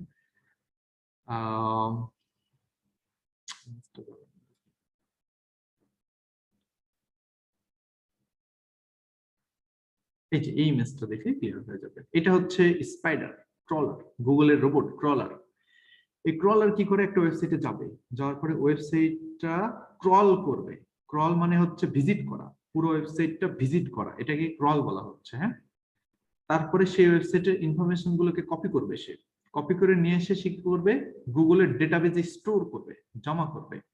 তারপরে যখনই কেউ কিছু লিখে সার্চ করবে, এরপর এই সার্চ করার পরে এখান থেকে নিয়ে এসে দেখানোর কাজ হচ্ছে অ্যালগরিদমের। এই স্টোর করা পর্যন্ত ক্রলারের কাজ শেষ, এখানের পরে আর ক্রলারের কোনো কাজ নাই। ও বসে থাকবে, ও আবার নতুন করে একই প্রসেস করবে, আবার একই প্রসেস করবে। কিন্তু এইখান থেকে রেজাল্টে যখন এসে ভিজিটর সার্চ করবে, 1 2 3 4 করে সাজায় দেওয়ার কাজ হচ্ছে অ্যালগরিদমের। এই 1 2 3 4, কে 2 এ, কে 3 এ, কে 5 এ, কে 6 এ, কে 7 এ, কে 8 এ, কে 9 এ, কে 10 এ, বা কে 11 নম্বরে, এই সবকিছু 1 2 3 4 করে সাজিয়ে দেওয়া, লিস্ট করে দেওয়ার কাজই হচ্ছে অ্যালগরিদমের। মানে এইটুকু থেকে এইটুকু কাজ হচ্ছে অ্যালগরিদমের, এইটুকু থেকে এইটুকুর কাজ। আর এখান থেকে এই স্টোর করা পর্যন্ত ক্রলারের কাজ। বুঝতে পারছেন? এখন মনে হয় ক্লিয়ার হচ্ছে না? এগুলো সব অটো সিস্টেমেটিক সফটওয়্যার।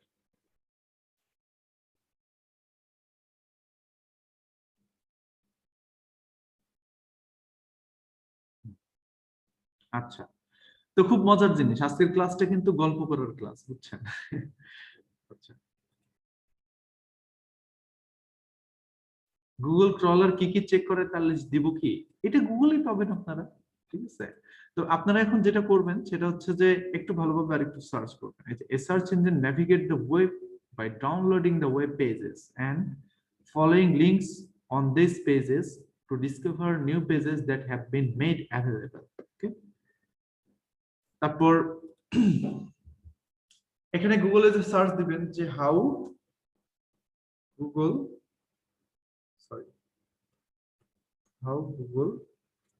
works, আচ্ছা ভুল হয়ে গেছে, ওয়ার্ক হয়ে গেছে, সমস্যা নেই, এটাও গুগল ঠিক করে দিবে।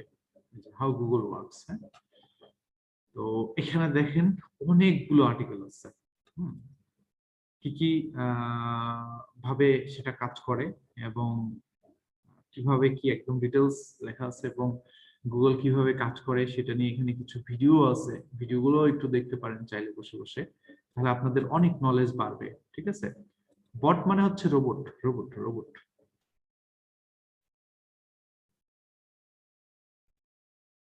তো এখানে গুগলের নিজস্ব বই আছে, গুগলের নিজস্ব বইয়ে গুগল বলে দিচ্ছে নিজস্ব বুকস দেখে নিন, এগুলো সবকিছু স্টাডি করবেন।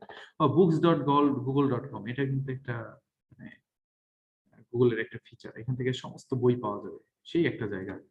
আমরা যখন ইঞ্জিনিয়ারিং করছি তখন আমাদের ভার্সিটি থেকে এই ধরনের লিঙ্ক গুলো দিয়ে দিয়েছিল, তখন আমি এগুলো জানতাম না, বুঝছেন? অনেক আগের কথা, 13 সালের কথা। আচ্ছা, তারপরে scholar.google.com আছে, ওটা স্পেশাল ইঞ্জিনিয়ারদের জন্য। তো আমরা এখন দেখি হচ্ছে গুগলের র্যাঙ্ক পেতে গেলে কি কি কাজ করতে হবে, গুগল কি বিষয়ের উপরে বিবেচনা করে একটা সাইটকে র্যাঙ্ক দেয়। এখানে কিন্তু আমি বললাম না যে এই সাইটটা অনেক বিষয় বিবেচনা করে, 200টা বিষয় বিবেচনা করে এখানে র্যাঙ্কে দিছে গুগল। সেই 200টা বিষয় কি আমরা একটু জানি। এই যে দেখুন এখানে আমরা যদি একটু সার্চ করি গুগলে যে র্যাঙ্কিং ফ্যাক্টর, এটাকে বলা হয় র্যাঙ্কিং ফ্যাক্টর। ওকে,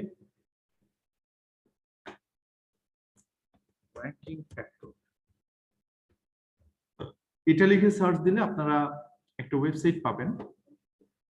ফার্স্টেই এই যে ব্যাকলিঙ্কো, ব্যাকলিঙ্কোকে এই ব্যাকলিঙ্কোর ওয়েবসাইটের মালিকের নাম হচ্ছে ব্রিয়ান ডিন। এ হচ্ছে টপ লিডিং এসইও এক্সপার্ট ওয়ার্ল্ডের মধ্যে। আমরা তো বাংলাদেশের মধ্যে টপে আছি, বুঝছেন, আর এরা হচ্ছে পুরো বিশ্বের মধ্যে টপে আছে। ঠিক আছে?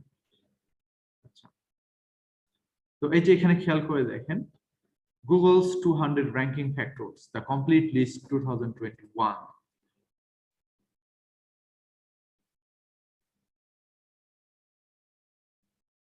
গুগলের কোন অ্যাপস থেকে ভিডিও ইন্ট্রো বানানো যায়?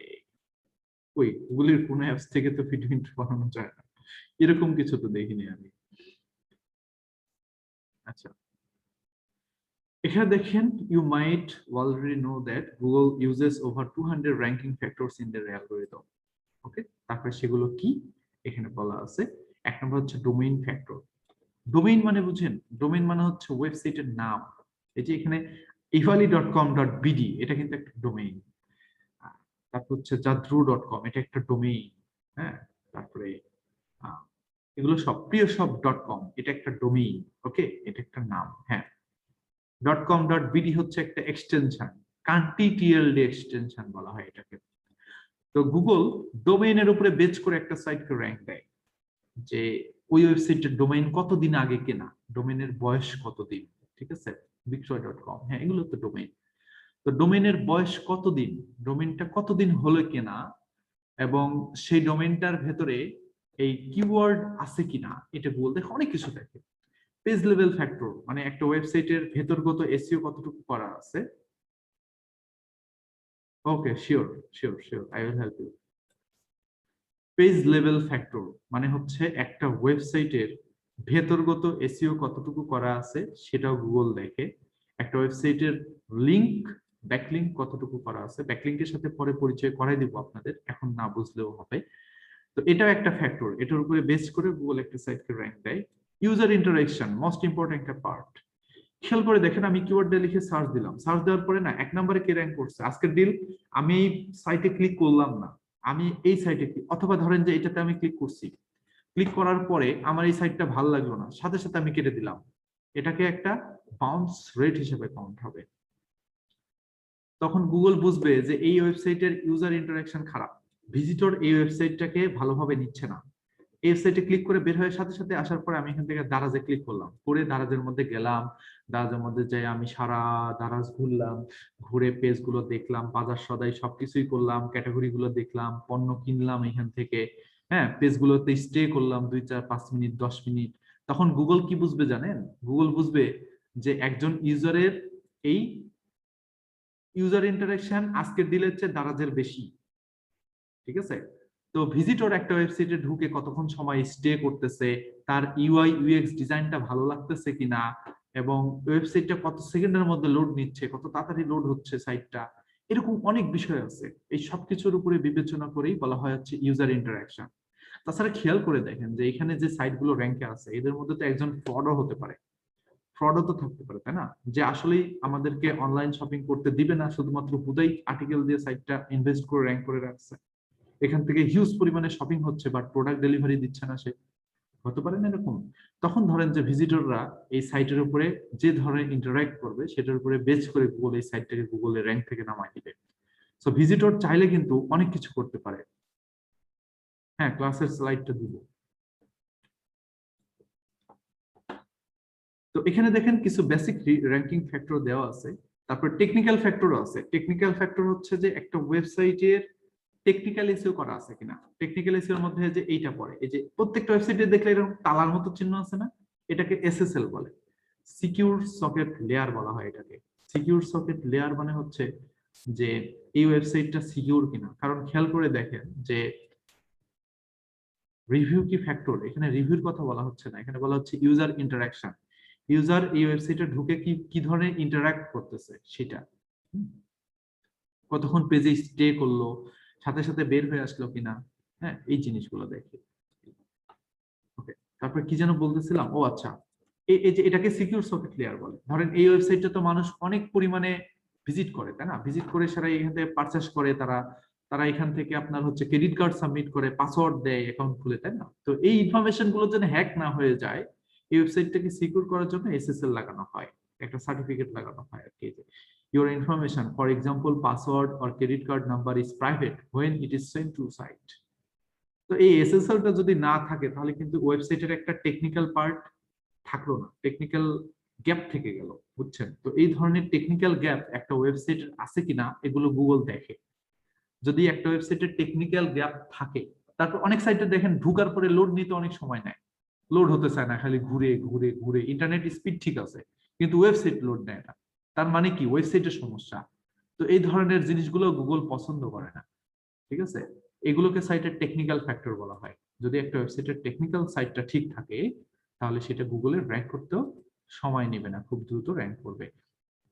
হ্যাঁ, impression, click through rate, right, আপনি বুঝতে পারছেন। ঠিক আছে, আমরা এগুলো গুগল সার্চ কনসোলে গিয়ে পরবর্তীতে বুঝাই দেবো ইমপ্রেশন কি, ক্লিক থ্রু রেট কি, এগুলো বুঝাই দেবো, সমস্যা নেই। হ্যাঁ, ওকে। তো এখানে র্যাঙ্কিং ফ্যাক্টর গুলো যদি আমরা একটু নিচের দিকে এসে পড়ি, দেখেন এগুলো হচ্ছে মূল ফ্যাক্টর। এই মূল ফ্যাক্টরের ভেতরে 200টা ফ্যাক্টর আছে, বুঝতে পারছেন? তো 200টা ফ্যাক্টর আবার এখানে 1 2 3 4 করে লিস্ট করা আছে এই আর্টিকেলের মধ্যে, একবারে সবগুলো পড়া যাবে এখান থেকে।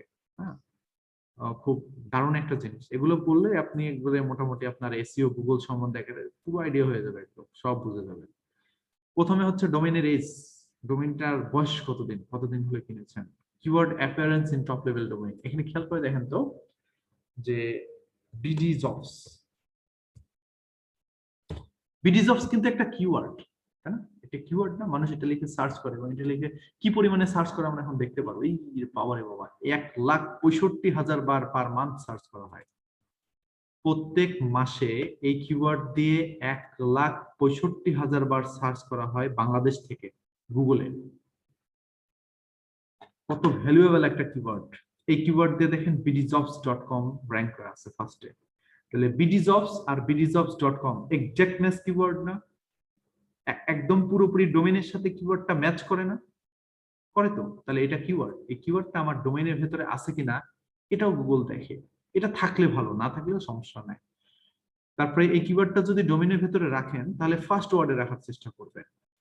তারপরে হচ্ছে ডোমেইনের রেজিস্ট্রেশন লিংক, অনেকে ডোমেইন কিনে হাবি জাবি অনেক বড় .com, ঠিক আছে? তো হাবি জাবি অনেক বড় ডোমেইন মানে হচ্ছে ওয়েবসাইটের নাম, যেমন এই যে কি বলে, এই যে bdjobs.com, এটা একটা ডোমেইনের নাম, ঠিক আছে?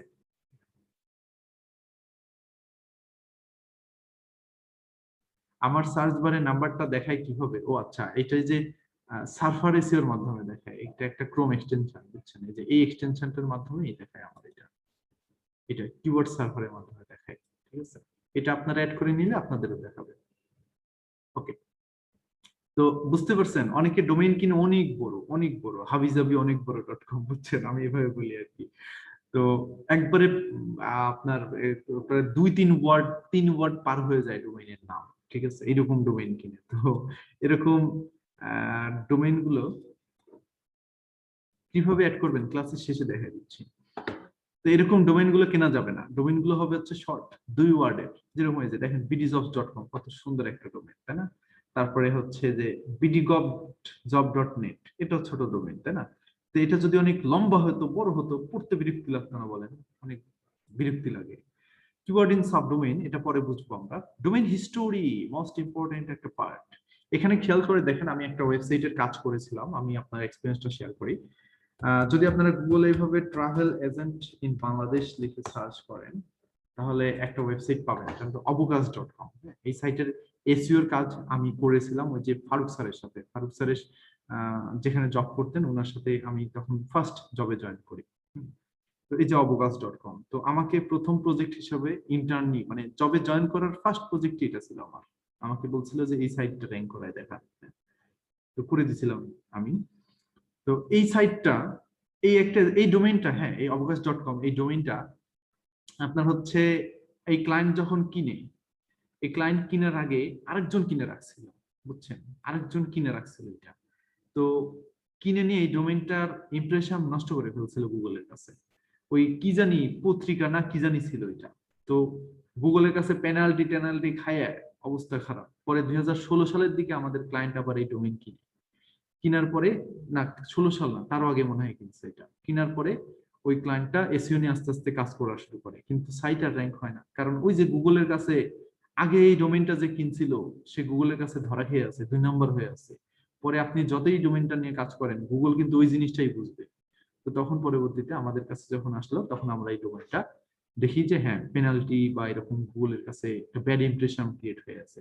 তখন আমরা এটাকে আবার নতুন করে ফ্রেশ করে দিলাম, ফ্রেশ করে নতুন করে ইন্ডেক্স করে গুগলকে আবার বুঝাই দিলাম স্কিমা কোডের মাধ্যমে যে না, এটা ওই ধরনের সাইট না, এটা এক ধরনের ট্রাভেল এজেন্সি। তখন গুগল আস্তে আস্তে বোঝা শুরু করলো। তখন মোটামুটি 5 থেকে 6 মাসের মধ্যে সাইটটাকে গুগলে র্যাঙ্কে এনে দিল। সব ধরনের কিওয়ার্ড দিয়ে, মোটামুটি ট্রাভেল রিলেটেড ম্যাক্সিমাম কিওয়ার্ড দিয়ে এই সাইট গুগলে ফার্স্ট পেজে আসে, বুঝছেন? তো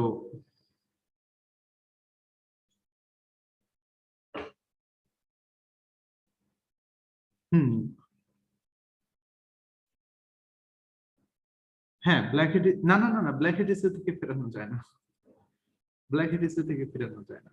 গুগলের কাছে ব্যাড ইমপ্রেশন হলে ফেরানো যায়, যেমন ধরেন যে ওই সাইটটা একটা লো কোয়ালিটির সাইট ছিল এরকম আর কি। কিন্তু বা গুগলের কাছ থেকে নরমাল একটা পেনাল্টি খাইছে, ধরেন যে কন্টেন্ট কম হওয়ার কারণে হতে পারে, বা কোন একটা অ্যালগোরিদমের আপডেটের কারণে সেটা হারিয়ে গেছে সার্চ ইঞ্জিন থেকে, এরকম।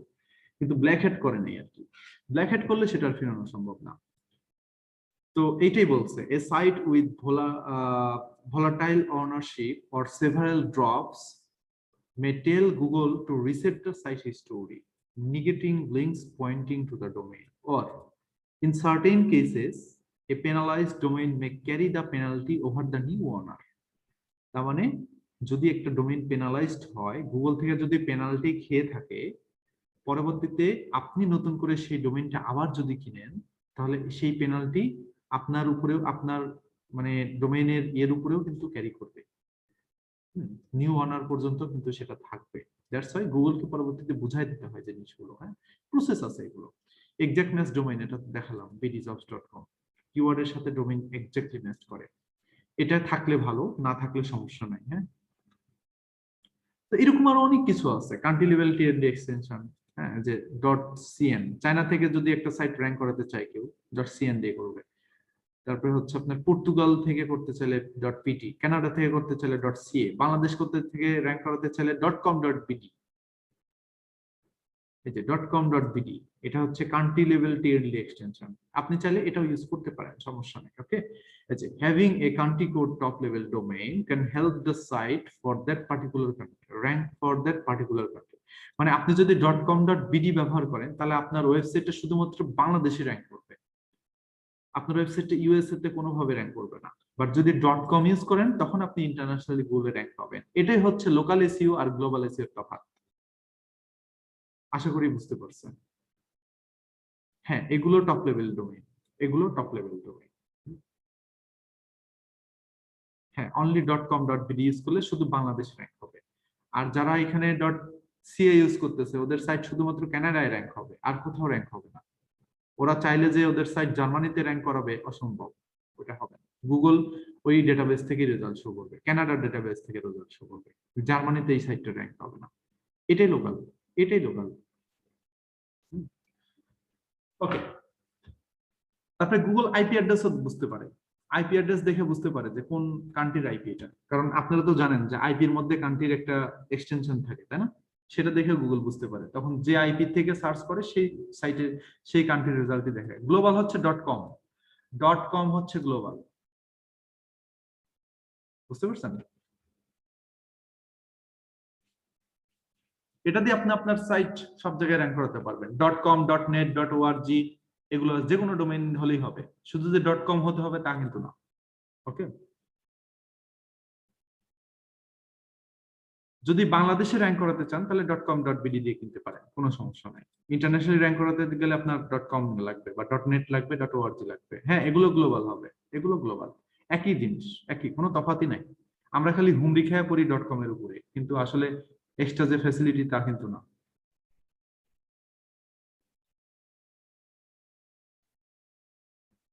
হ্যাঁ, আমরা মোটামুটি যে 14টা ক্লাস করব, 14টা ক্লাসে আমরা র‍্যাঙ্ক করা শিখবো। হ্যাঁ, আজকে শুধুমাত্র বেসিক বিষয়গুলো নিয়ে বলতেছি। হ্যাঁ, অর্গানাইজেশন নন প্রফিটেবল, কিন্তু গুগলে র‍্যাঙ্ক পায়। তো বুঝতে পারছেন র‍্যাঙ্কিং ফ্যাক্টর কি, আর এগুলো হচ্ছে কমন টার্মস, এসইও এর কমন টার্মস। এই কথাগুলো এসইও এর মধ্যে বারবার আসে, একটু দেখে নিন। আর এগুলো হচ্ছে এসইও এর স্টেপ, এসইও করতে গেলে আমাদের ফার্স্টে কি করতে হবে সেগুলো বলা আছে। হ্যাঁ, না না, কোনো সমস্যা নেই, .com.bd আপনি ডোমেইন নিতে পারেন, কোনো সমস্যা নেই। এখন স্টেপ গুলো দেখেন, প্রথমে আমাদেরকে টপিক সিলেক্ট করে নিতে হবে যে কি টপিকের উপরে আমরা আমাদের ওয়েবসাইটে র‍্যাঙ্ক করাবো। তো আপনি ধরেন যে আপনার বিজনেস, ক্লায়েন্টের বিজনেস, ক্লায়েন্ট আপনাকে জাস্ট টপিকটা বললো যে আমার টপিকটা হচ্ছে নিউট্রিশন, বা আমার টপিকটা হচ্ছে হেলথ। কারণ হেলথ টপিকের উপরে আপনাকে কিওয়ার্ড খুঁজে বের করতে হবে, যে কি কি কিওয়ার্ড দিয়ে তাকে র‍্যাঙ্ক দিলে ভালো হয়। অথবা ক্লায়েন্টকে বলবেন যে ভাই তুমি আমাকে কিছু কিওয়ার্ডের সাজেশন দাও, তখন ওই কিওয়ার্ডের উপরে আপনাকে কিওয়ার্ড গুলো খুঁজে বের করতে হবে, সেই কিওয়ার্ডের উপরে কন্টেন্ট লিখতে হবে। তারপরে সেই কন্টেন্টের উপরে বেস করে আপনার ওয়েবসাইটের অন পেজ অপটিমাইজেশন করতে হবে, টেকনিক্যাল এসইও করতে হবে এবং অফ পেজ কয়েকটা কাজ করলে আপনার ওয়েবসাইট গুগল র্যাঙ্কে চলে আসবে। তো আমরা আস্তে আস্তে সবগুলোই দেখবো। নেক্সট ক্লাসে আমরা কিওয়ার্ড রিসার্চটা শিখবো ইনশাআল্লাহ। তো কিওয়ার্ড রিসার্চ শেখার আগে আপনাদের কিছু কাজ আছে বাসায়, আমি আপনাদেরকে আজকে কিছু কাজ দিব, সেই কাজগুলো একটু আপনারা করে আসবেন, ঠিক আছে? আপনারা সবাই একটু কয়েকটা করে জিমেইল অ্যাকাউন্ট খুলে নিয়ে এসেন, তো একটু কয়েকটা করে 4-5টা করে জিমেইল অ্যাকাউন্ট খুলেন। অনেকেই আছে শুধুমাত্র একটা জিমেইল ইউজ করে, অথবা এখানে ধরেন ইয়াহু মেইলও খোলা যায়, ইয়াহু মেইলও খোলা যায়, তাই না? ইয়াহু মেইল খোলা যায়, আউট মেইল খোলা যায়, হট মেইল খোলা যায়, আউটলুক খোলা যায়, এরকম কত, আউটলুক থেকে তো হটমেইল টটমেইল সব খোলা যায়, ইয়াহু খোলা যায়, একটা ইয়াহু খুলেন, একটা তারপর জিমেইল 2-3টা খুলেন, এরকম কয়েকটা ইমেইল লাগবে আপনাদের কাজ করতে গেলে। অ্যাটলিস্ট 5 থেকে 10টা ইমেইল নিজেদের দরকার সবারই, ঠিক আছে? কন্টেন্ট হচ্ছে কিং, কন্টেন্ট এসইও তে কিং, কন্টেন্ট ছাড়া র্যাঙ্ক কোনোভাবেই সম্ভব না, সে যত যাই করেন না কেন। তো এই আউটলুক, ইয়াহু প্রত্যেকে খুলে নিয়ে আসবেন, কয়েকটা করে ইমেল খুলে নিয়ে আসবেন, হ্যাঁ? আর পাশে মেইনলি আরেকটা কাজ করে আসবেন, এই যে এই সাইটটা, এই সাইটটাতে কয়েকটা করে 3টা বা 5টা করে অ্যাকাউন্ট খুলে নিয়ে আসবেন বাসা থেকে, ঠিক আছে? 3 থেকে 5টা করে অ্যাকাউন্ট খুলে নিয়ে আসবেন এই ওয়েবসাইটে সবাই। তো অ্যাকাউন্ট খুলে খুবই সহজ, এখানে সাইন ইনে ক্লিক করবেন, সাইন ইনে ক্লিক করার পরে এই যে এখান থেকে সাইন আপে ক্লিক করবেন, করলেই আপনারা এখান থেকে ইমেল পাসওয়ার্ড দিয়ে অ্যাকাউন্ট খুলতে পারবেন। যদি এখানে সার্ভার এরর বা এইচটিটিপি এরর দেখায়, তাহলে আপনারা একটু কষ্ট করে আপনাদের আইপি অ্যাড্রেসটা চেঞ্জ করে নিন। আইপি অ্যাড্রেসটা চেঞ্জ করে কিভাবে আমি দেখাই দিচ্ছি আপনাদের। এখান থেকে আপনারা আপনাদের যে কোনো একটা ব্রাউজার নেবেন, ঠিক আছে? যদি ধরেন আপনাদের মেইন ব্রাউজারের প্রবলেম হয়, তাহলে আপনারা এখান থেকে একটা গুগল ক্রোমে একটা নতুন পারসন ক্রিয়েট করবেন, করে একদম ফ্রেশ একটা ব্রাউজার নেবেন, ঠিক আছে? নিয়ে সেখানে আপনারা কাজ করবেন। তো এখান থেকে আমি দেখাই দিচ্ছি, আপনারা জাস্ট এভাবে সার্চ করবেন যে ক্রোম ওয়েব স্টোর, এভাবে সার্চ দিবেন গুগলে, সার্চ দিলে গুগল ক্রোমের ওয়েব স্টোরটা চলে আসবে, এই যে আসছে।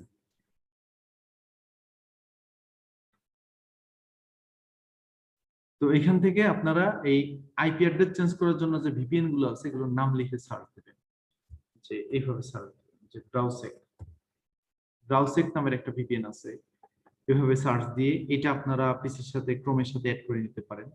যদি আরেকটা আছে, এটার নাম হচ্ছে উইন্ডস্ক্রাইব, উইন্ডস্ক্রাইবটা এখানে এভাবে সার্চ দিলে উইন্ডস্ক্রাইব ভিপিএন চলে আসবে।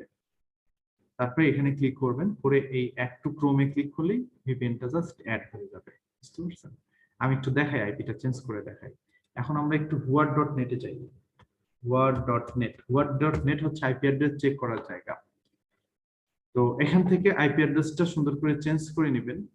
দেখেন আইপি অ্যাড্রেসটা বাংলাদেশের আইপি, কান্ট্রি লেভেল দেখছেন? আচ্ছা, তো যখন এটা হয়ে যাবে, দেখেন হয়ে যাওয়ার পরে এটাকে এইভাবে পিন করে নেবেন। পিন করার পরে আপনারা এখানে ক্লিক করবেন, ক্লিক করার পরে গেট স্টার্টেড,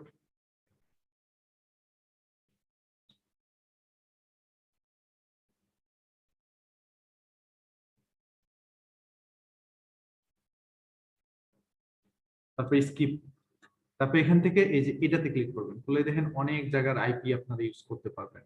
আমি যদি ইউএস এর সেন্ট্রালে কোন একটা জায়গাতে যেতে চাই, ধরেন আমি ডালাসের আইপি ধরাবো, ডালাস সিলেক্ট করলেই আমার এই ব্রাউজারের আইপি ডালাস হয়ে যাবে। এখন আমি এটাকে রিলোড দিই,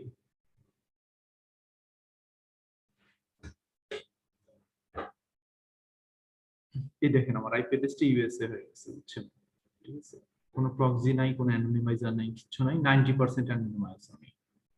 এটা দিয়ে ব্রাউজারে আইপি চেঞ্জ করা যায়। আর পুরো পিসির আইপি চেঞ্জ করতে গেলে আপনাদের সফটওয়্যার দরকার হবে, ঠিক আছে? সফটওয়্যারটা যে এখানে আমি নেমচিপ ভিপিএন ইউজ করি, এটা 100% প্রিমিয়াম, এটা দিয়ে একবারে মানে ইয়ে করা যায়। এটা কিন্তু প্রিমিয়াম একটা ভিপিএন, বুঝছেন? নেমচিপের ভিপিএন, এটা দিয়ে পুরো পিসির আইপি অ্যাড্রেস চেঞ্জ করে একবারে ফুল পিসিটাকে একবার ইউএসএ বানায় ফেলা যাবে, ঠিক আছে?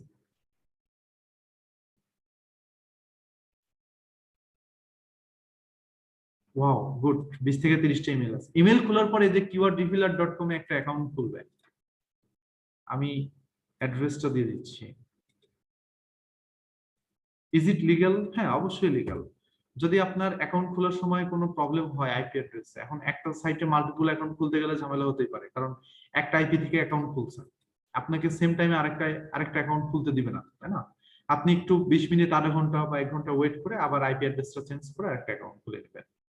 আমাদের 4-5টা অ্যাকাউন্ট দরকার হবে এখানে কাজ করার জন্য, এই জন্য বলতেছি। কারণ আমি আপনাদের কিছু জিনিস বলছি না যে প্রিমিয়াম দেব, তো প্রিমিয়াম এই জিনিসটা দেওয়া সম্ভব না, এই কারণে এটাতে ফ্রি অ্যাকাউন্ট খোলাচ্ছি। টাফ লাগতেছে? কি টাফ লাগতেছে? আচ্ছা আমাকে বলেন কোন জিনিসটা টাফ লাগলো আপনার কাছে? আমি আইপি অ্যাড্রেস চেঞ্জ করে দেখালাম, এটা কিন্তু টাফ বিষয় না, এটা আপনাকে করতে হবে অ্যাজ এ ডিজিটাল মার্কেটার। আপনাকে রিসার্চ করার জন্য আইপি অ্যাড্রেস চেঞ্জ করা শিখতে হবে, জানতে হবে, এটা বেসিক ব্রাউজিং জানতে হবে। বেশি অ্যাকাউন্টের বেনিফিট পরে বলবো, এখন জাস্ট খুলতে বলছি, খুলে নিয়ে আসেন, অ্যাটলিস্ট 3টা করে অ্যাকাউন্ট খুলে নিয়ে আসবেন।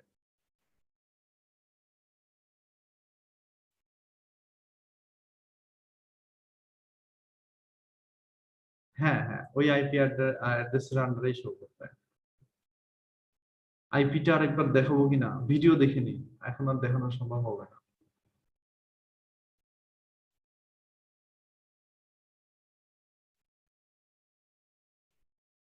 যে কোনো আইপি দিতে পারেন, আপনার ইচ্ছা, বাংলাদেশ থেকে অন্য আইপিতে গেলেই হলো। আইপি অ্যাড্রেস চেঞ্জ করাটা আবার দেখাবো?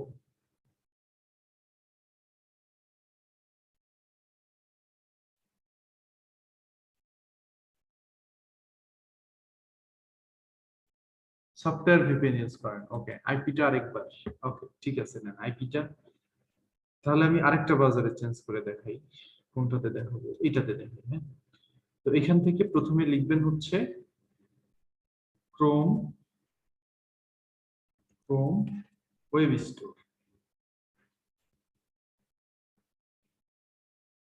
এগুলো কিন্তু কোর্সের বাইরের টপিক, বুঝছেন? এগুলো আমি আপনাদের এমনি শেখাচ্ছি আপনাদের স্কিল বাড়ানোর জন্য।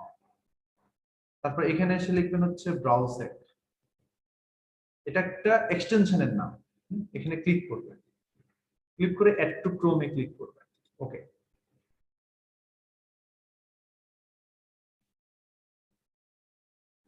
এটা যখন অ্যাড হয়ে যাবে,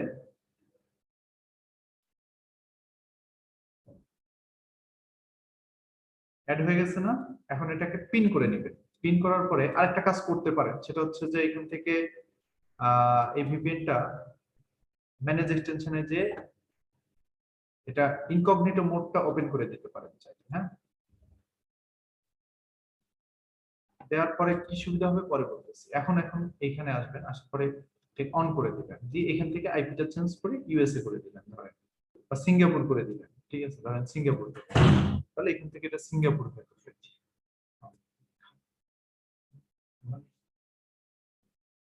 word.net দেখেন আমার আইপি অ্যাড্রেসটা সিঙ্গাপুরই দেখাবে।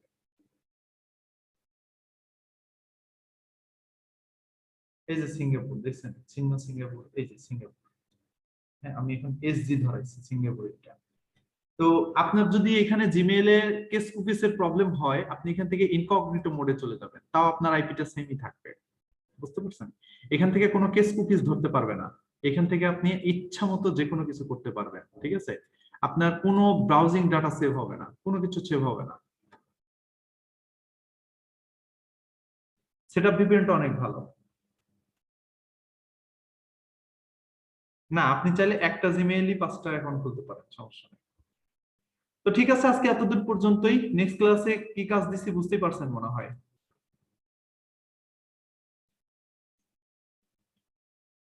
আর আমি কিন্তু সেদিন আপনাদেরকে বলে দিয়েছি যে ভাইয়া দেখেন, বেসিক জিনিসগুলো জানা লাগবে। আপনারা এখন প্রশ্ন করতে পারেন, আর 9 মিনিট প্রশ্ন সময় আছে, 9 মিনিট আপনারা প্রশ্ন করতে পারেন ওভারঅল ফুল ক্লাসের মধ্যে থেকে। হ্যাঁ ভাইয়া, হ্যালো। হ্যাঁ বলেন। এই বলছি ব্লগার দিয়ে যদি ওয়েবসাইট ক্রিয়েট করা হয়, ওই ওয়েবসাইট গুলো কি এসইও করে র‍্যাঙ্ক করা যায়? হ্যাঁ, ওগুলো করা যায়, কিন্তু আপনার ওইটার সাথে রুট ডোমেইন অ্যাড করতে হবে, .com ডোমেইন অ্যাড করতে হবে। .blogspot দিয়ে র‍্যাঙ্ক হবে না, বুঝতে পারছি। কারণ গুগল কোনো সাবডোমেইনকে র‍্যাঙ্ক দেয় না। ভাইয়া, হ্যালো ভাইয়া, আপনারা একটু ফেসবুক আইডির ইউআরএল গুলো এখানে দিয়ে রাখেন, গুড, তাহলে আপনাদের গ্রুপে অ্যাড করে নেওয়া হবে। একবার তো দিছি, কিন্তু আবার দিব। না না, তারা দিয়েছেন, তার দরকার নাই আর। কিন্তু অ্যাড তো হয়নি। এটা কি আপনি ক্রিয়েট করছেন না অন্য কেউ ক্রিয়েট করছে? না না, এই গ্রুপের দায়িত্ব আমার না, এটা ক্রিয়েট করার কাজও আমার না, এটা অথরিটি। আচ্ছা আচ্ছা আচ্ছা, প্রতিষ্ঠান থেকে হ্যালো বলছে। ভাইয়া, হ্যাঁ বলো। হ্যালো ভাইয়া, এই যে হচ্ছে আমি যে আপনি ফ্লাইটে যে দিলাম। জিমেল আলাদা আলাদা জিমেল অ্যাকাউন্ট খুলতে বললেন, মানে জিমেল অ্যাকাউন্ট যে 2-3টা খুলতে বললেন, তো এগুলা কি আমরা হচ্ছে যে আইপিটা মানে চেঞ্জ করে নিব প্রতিবারই আলাদা আলাদা? ইমেল আইডি গুলো আপনার এমনি খুলবেন, কারণ দেখেন অ্যাজ এ ডিজিটাল মার্কেটার অনেকগুলো জিমেইল ইমেল লাগে, সো আগে থেকে খুলে রাখা ভালো না, এই জন্য বললাম আর কি, যে 5-10টা করে জিমেইল খুলে রাখেন না, ভাইয়া খুলে রাখেন না। হ্যালো ভাইয়া, হ্যাঁ বলেন। ভাইয়া আরো একবার বলেন যে বাড়ির কাজ কি কি, যে মানে হোমওয়ার্ক দিছে। হচ্ছে যে কোনো জায়গা থেকে 5-6টা ইমেল খুলবেন, খোলার পরে এই যে কিওয়ার্ড ডিভিলারে 3টে অ্যাকাউন্ট খুলে নিয়ে আসবেন, অবশ্যই। keyworddeveloper.com এই সাইটে 3টে অ্যাকাউন্ট খুলে নিয়ে আসবেন, এটাই আপনার কাজ। অ্যাকাউন্ট গুলো আমাকে দেখানো লাগবে না, বাট আমি যখন হোমওয়ার্ক দিব তখন যেন সবার অ্যাকাউন্ট কমপ্লিট থাকে। জি ভাইয়া। ভাইয়া যে আজকে যে ক্লাসের ভিডিও কালকে মিলবে? জি ভাইয়া প্রশ্ন আছে। হুম, যে ক্লাস শেষে যে কুইজ থাকে, কুইজ গুলো তো অ্যানসার দিতে পারে না ক্লাস শেষ হওয়ার সাথে সাথে, কত ক্লাস দিতে পারে না না, পরে অ্যানসার দিলেও হবে, সমস্যা নেই। ঢোকা যাচ্ছে না তখন। ওইটা দেখেন ভাইয়া যে কোনো সময় ফ্রি টাইমে করেন, আমাকে ক্লাস বিষয়ে প্রশ্ন করেন, মানে কোন টপিক বুঝেন নাই বা এরকম কিছু। আচ্ছা, আমাদের এসইওর জন্য তো ওয়েবসাইট মাস্ট বি। এসইওর জন্য ওয়েবসাইট আপনি যদি চিন্তা করেন যে নিজে পার্সোনাল পোর্টফোলিও ওয়েবসাইট খুলবেন, তাহলে সেটা আপনারা খুলতে পারেন। যদি মনে করেন যে বিজনেস সাইটটাকেই কাজে লাগাবেন, একটা বিজনেসের জন্য ওয়েবসাইট খুলবেন, আপনার কোনো বিজনেস আছে, সেটার ওয়েবসাইট খুলে আপনারা এই কোর্সের মধ্যে এসইও শিখে নিজেরা প্র্যাকটিস করতে পারেন। আর তাও যদি না পারেন, তাহলে হচ্ছে আমি আপনাদেরকে কিছু প্রজেক্ট দিতে পারি, সেগুলো নিয়ে আপনারা পাশাপাশি কাজ করতে পারেন। আর যদি তাও না হয়, তাহলে ফাইনালি আমাদের এই ভিডিওগুলো দেখে আপাতত যেগুলো বলবো এ দিয়ে প্র্যাকটিস করতে হবে, পরবর্তীতে ক্লায়েন্টের সাথে যখন কাজ করবো তখন ক্লায়েন্টের ওয়েবসাইট নিয়ে কাজ করতে হবে। বুঝে গেছেন? ভাইয়া আপনার সাথে কিভাবে অ্যাড হবো ভাইয়া? আমার সাথে অ্যাড হওয়ার জন্য, আচ্ছা দাঁড়ান, আমি আমার ফেসবুকের ইউআরএলটা দিয়ে দিচ্ছি। জি ভাইয়া। হোমওয়ার্কের যে ইমেল গুলা বলছেন, এগুলো কি ফোল্ডারে মানে আপলোড দিব লিস্ট করে? না না না, ওগুলা কিচ্ছু দিতে হবে না আমাকে, জাস্ট আপনি করছেন এটা আমাকে জানালেই হবে। আমি নেক্সট ক্লাসে এসে জিজ্ঞেস করব না যে সবাই করছে। আচ্ছা ভাইয়া, তাহলে অ্যাসাইনমেন্ট কি সাবমিট করতে হবে স্যার? হ্যালো, অ্যাসাইনমেন্ট সাবমিট ওইভাবে করার দরকার নাই, শুধু কিওয়ার্ড ডিভিলারে একটা অ্যাকাউন্ট খুলছেন, সেই অ্যাকাউন্টের ড্যাশবোর্ডটা স্ক্রিনশট দিয়ে দিয়েন আপনারা, এটাই অ্যাসাইনমেন্ট। এই যে এরকম লগইন করবেন অ্যাকাউন্টে। হ্যাঁ ভাইয়া শুনেন, আরেকটা প্রশ্ন শুনেন। লগইন করে ভিতরে ড্যাশবোর্ডের স্ক্রিনশট দিবেন, এই স্ক্রিনশটটা যেভাবে নিয়ে স্ক্রিনশটটা নিয়ে আমাকে এটা আপলোড করে দিবেন, ঠিক আছে? তাহলে আমি বুঝতে পারবো যে এরকম আপনারা খুলছেন। আপনি তো এরকম 2-3টা খুলতে বললেন, তাই না? হ্যাঁ 2-3টা খুলতে বলবো, একটা দিলেই হবে, একটা দিলেই হবে, আমি বুঝতে পারবো যে আপনি খুলছেন। আচ্ছা ভাইয়া, হ্যালো, পিডিএফটা পাবো ভাইয়া? এই যে পিডিএফ দিয়ে দিয়েছি তো, একটু আগে দিলাম, আমার ফেসবুক আইডিও দিয়ে দিয়েছি, এটা আমার ফেসবুক আইডি। ভাই পিডিএফটা কি মেসেঞ্জারে দাও? পিডিএফটা যে এখানে দিলাম। ভাইয়া আপনার এই অ্যাসাইনমেন্ট এগুলো কি ওই ওয়েবসাইটে আপলোড দিতে হবে শিখনের, নাকি শিখনের ওয়েবসাইটে আপলোড দিলেও হবে, পরবর্তীতে মেসেঞ্জার গ্রুপ হবে, সেখানে দেখাতে পারলেও হবে। শিখনের গ্রুপে দিলে ভালো হয়, কারণ আমি একসাথে করে সব পেয়ে যাই শিখনের ওয়েবসাইটে দিলে। আচ্ছা আচ্ছা, জি হ্যালো ভাইয়া, মেসেঞ্জারে দিলে আমার জন্য সমস্যা। ভাইয়া হ্যালো, হ্যাঁ বলেন ভাইয়া। হচ্ছে যে আরেকটা জিনিস জানতে চাচ্ছিলাম, যে আপনি বললেন যে একটা সাইট এসইও করতে, র্যাঙ্কে আনতে মোটামুটি 6 মাসের মতো সময় লেগে যায়, 6 থেকে 8 মাস। তো ক্লায়েন্ট কি আমাকে এতটা সময় দিবে তার ওয়েবসাইট র্যাঙ্কিং?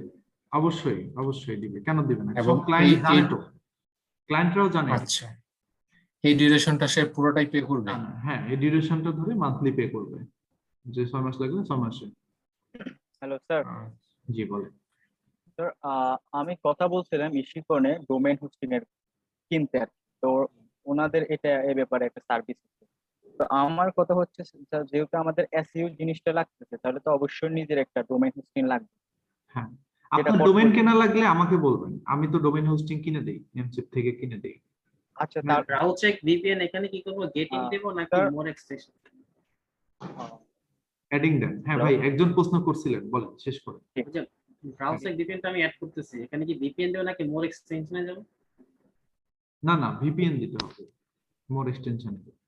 হ্যাঁ, ভিডিও কাস্টম নাই। জি স্যার। আচ্ছা, এই যে ডোমেইন নিয়ে কি বললেন একজন? জি স্যার, শুনতে পাচ্ছেন আমার কথা? হ্যাঁ শুনতে পাচ্ছি, বলুন।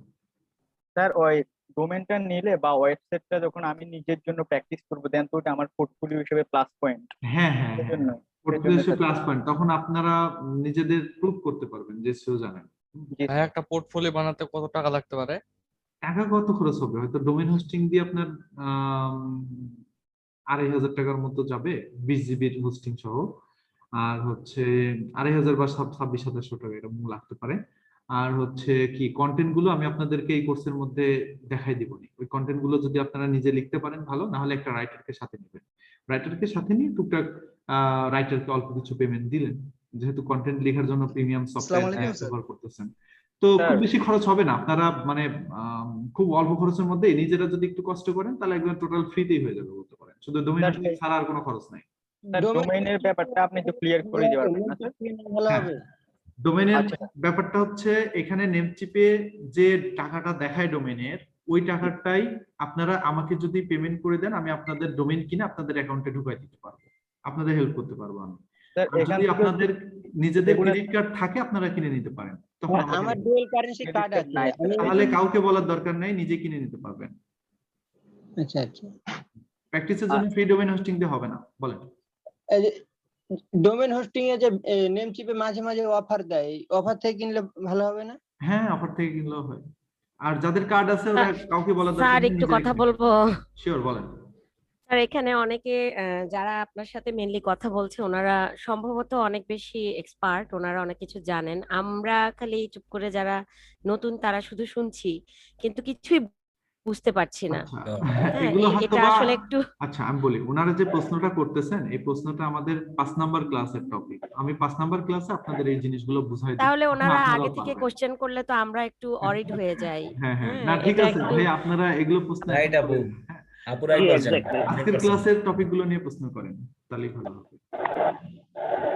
ক্লাসের টপিক ভাই ওই যে আমি ইভেন্টে অ্যাড করতেছি কিন্তু এখানে আচ্ছা তো মোটামুটি sign in বুঝছেন সবকিছু, সবাই বুঝছেন তো? স্যার ভাই আপনি আপনার যে ফেসবুক আইডি প্রেজেন্টেশন দিয়েছেন? দিলেন স্যার এইটা আমার এটা ফেসবুক আইডি দিয়ে দিয়েছি। পাওয়ার পয়েন্টের যে স্লাইডটা দিবেন স্যার এটা তো গ্রুপে পাচ্ছি না, আপনি কি এটা গ্রুপে শেয়ার করবেন নাকি? আচ্ছা এটা গ্রুপে দিয়ে দেবো। জি জি। আর আমার ফেসবুক আইডিটা আমি আবারও দিয়ে দিচ্ছি, ফেসবুক আইডিটা আমি একবার দিয়েছি। ভাইয়া আমার একটা রিকোয়েস্ট, ভাইয়া আপনাকে অ্যাড পাঠাইছি, একটা রিকোয়েস্ট। আচ্ছা আমি একসাথে অ্যাকসেপ্ট করব না, আমি ক্লাস আছে তো আরো শেষ করে আমি অ্যাকসেপ্ট করব না সবার। গ্রুপটা হয়ে গেলে জাস্ট ইনস্ট্যান্ট যে জিনিসটা পাওয়া যেত আমাদের পাওয়ার পয়েন্টের স্লাইড গুলো, এটা ইস্যু করে ওয়েবসাইটে আপলোড হতে একটু সময় নিচ্ছে অ্যাজ ইউজুয়াল যেটা হয়, তো সেই জায়গা থেকে একটু অ্যাডভান্টেজ ছিল। কারণ কাইন্ডলি যদি গ্রুপটা একটু ফার্স্ট করা যেত।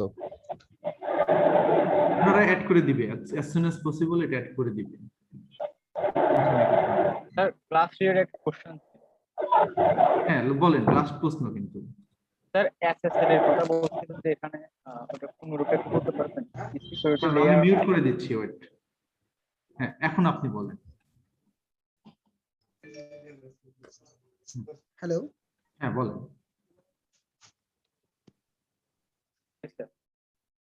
হ্যাঁ এখন আপনি বলেন, শুনতে পাচ্ছি, বলেন।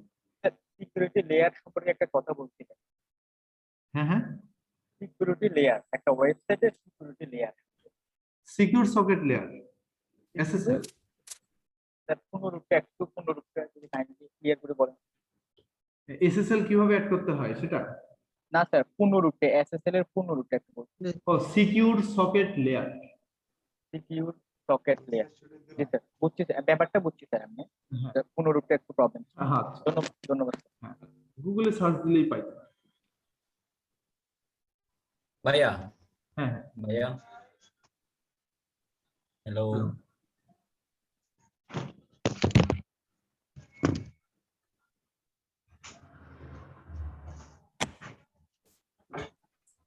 হ্যালো ভাইয়া। হ্যাঁ বলেন।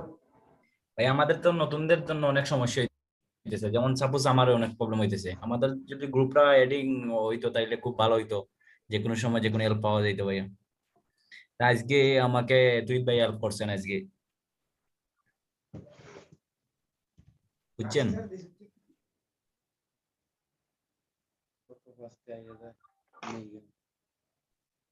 ভাইয়া বুঝতে পারছেন? আমি বুঝতে পারছি না, মানে নতুনদের জন্য গ্রুপ করতে বলতেছেন এটা তো?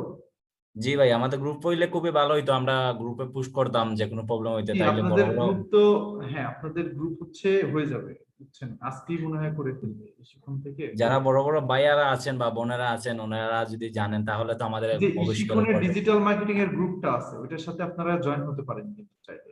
এইটার সাথে তো ভাইয়া জয়েন্ট অলরেডি আছে। আছেন, আচ্ছা তাহলে ওইখানে যে আপনি ব্যাচ নাম্বার উল্লেখ করে দিলেই আপনাদেরকে গ্রুপে অ্যাড করে নিবে শিখন থেকে।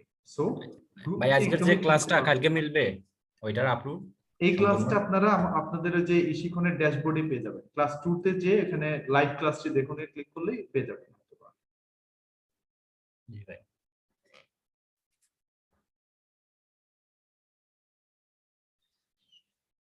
তো ঠিক আছে, আজকে এতদূর পর্যন্তই। হ্যাঁ ভাইয়া, হ্যাঁ জি আমি একটু বলি যে আমরা তো আসলে অনেক কিছু বুঝি না, যারা একটু ভালো বোঝে তারা কি আমাদের পরবর্তীতে একটু হেল্প করতে পারবে গ্রুপে? আমি বলে দিব তাদের, সমস্যা নাই, ওনারা আপনাদের। আর আমরা যদি একটু পরীক্ষা কম দিই তাহলে কি সমস্যা আছে? পরীক্ষাগুলো একটু দিলে ভালো হয়, কারণ সার্টিফিকেট পরবর্তীতে নেওয়া লাগবে না আপনাদের। বলছে যে এই জায়গায় আমি তো মনে হচ্ছে একটু সিনিয়র, আর সবাই তো খুব ট্যালেন্ট, আমাদের একটু বয়স হয়ে গেছে, তো একটু শিখতে আসলাম, একটু হেল্প সবার কাছে হেল্প চাচ্ছি আর কি, যদি আমরা না পারি। সবাই তো হেল্প করবে, এছাড়া স্পেশালি আমি আছি, সব চিন্তা করেন না। হ্যাঁ ধন্যবাদ। ওকে ঠিক আছে। হ্যালো, একটু মাঝখানে কথা বললাম, সরি। হ্যালো, বলেন।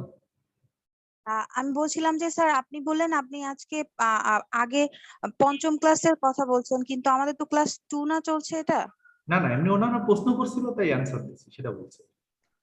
ও আচ্ছা, কোশ্চেনের কথা বলেছেন নাম্বার, পঞ্চম নাম্বার, আমি ওই ম্যাটারটা বুঝিনি। মানে আপনি আপু জিজ্ঞেস করলো যে হচ্ছে আমরা নতুনরা অনেকেই বুঝতে পারছি না, তো আপনি বললেন যে আমি আসলে বললাম যে ওনারা এটা 5 নাম্বার ক্লাসে আলোচনা করব, সো আপনারা তখন বুঝবেন। এটা ভাইয়া আমাকে একটু হেল্প করতে হবে। হ্যাঁ বলেন। ভাইয়া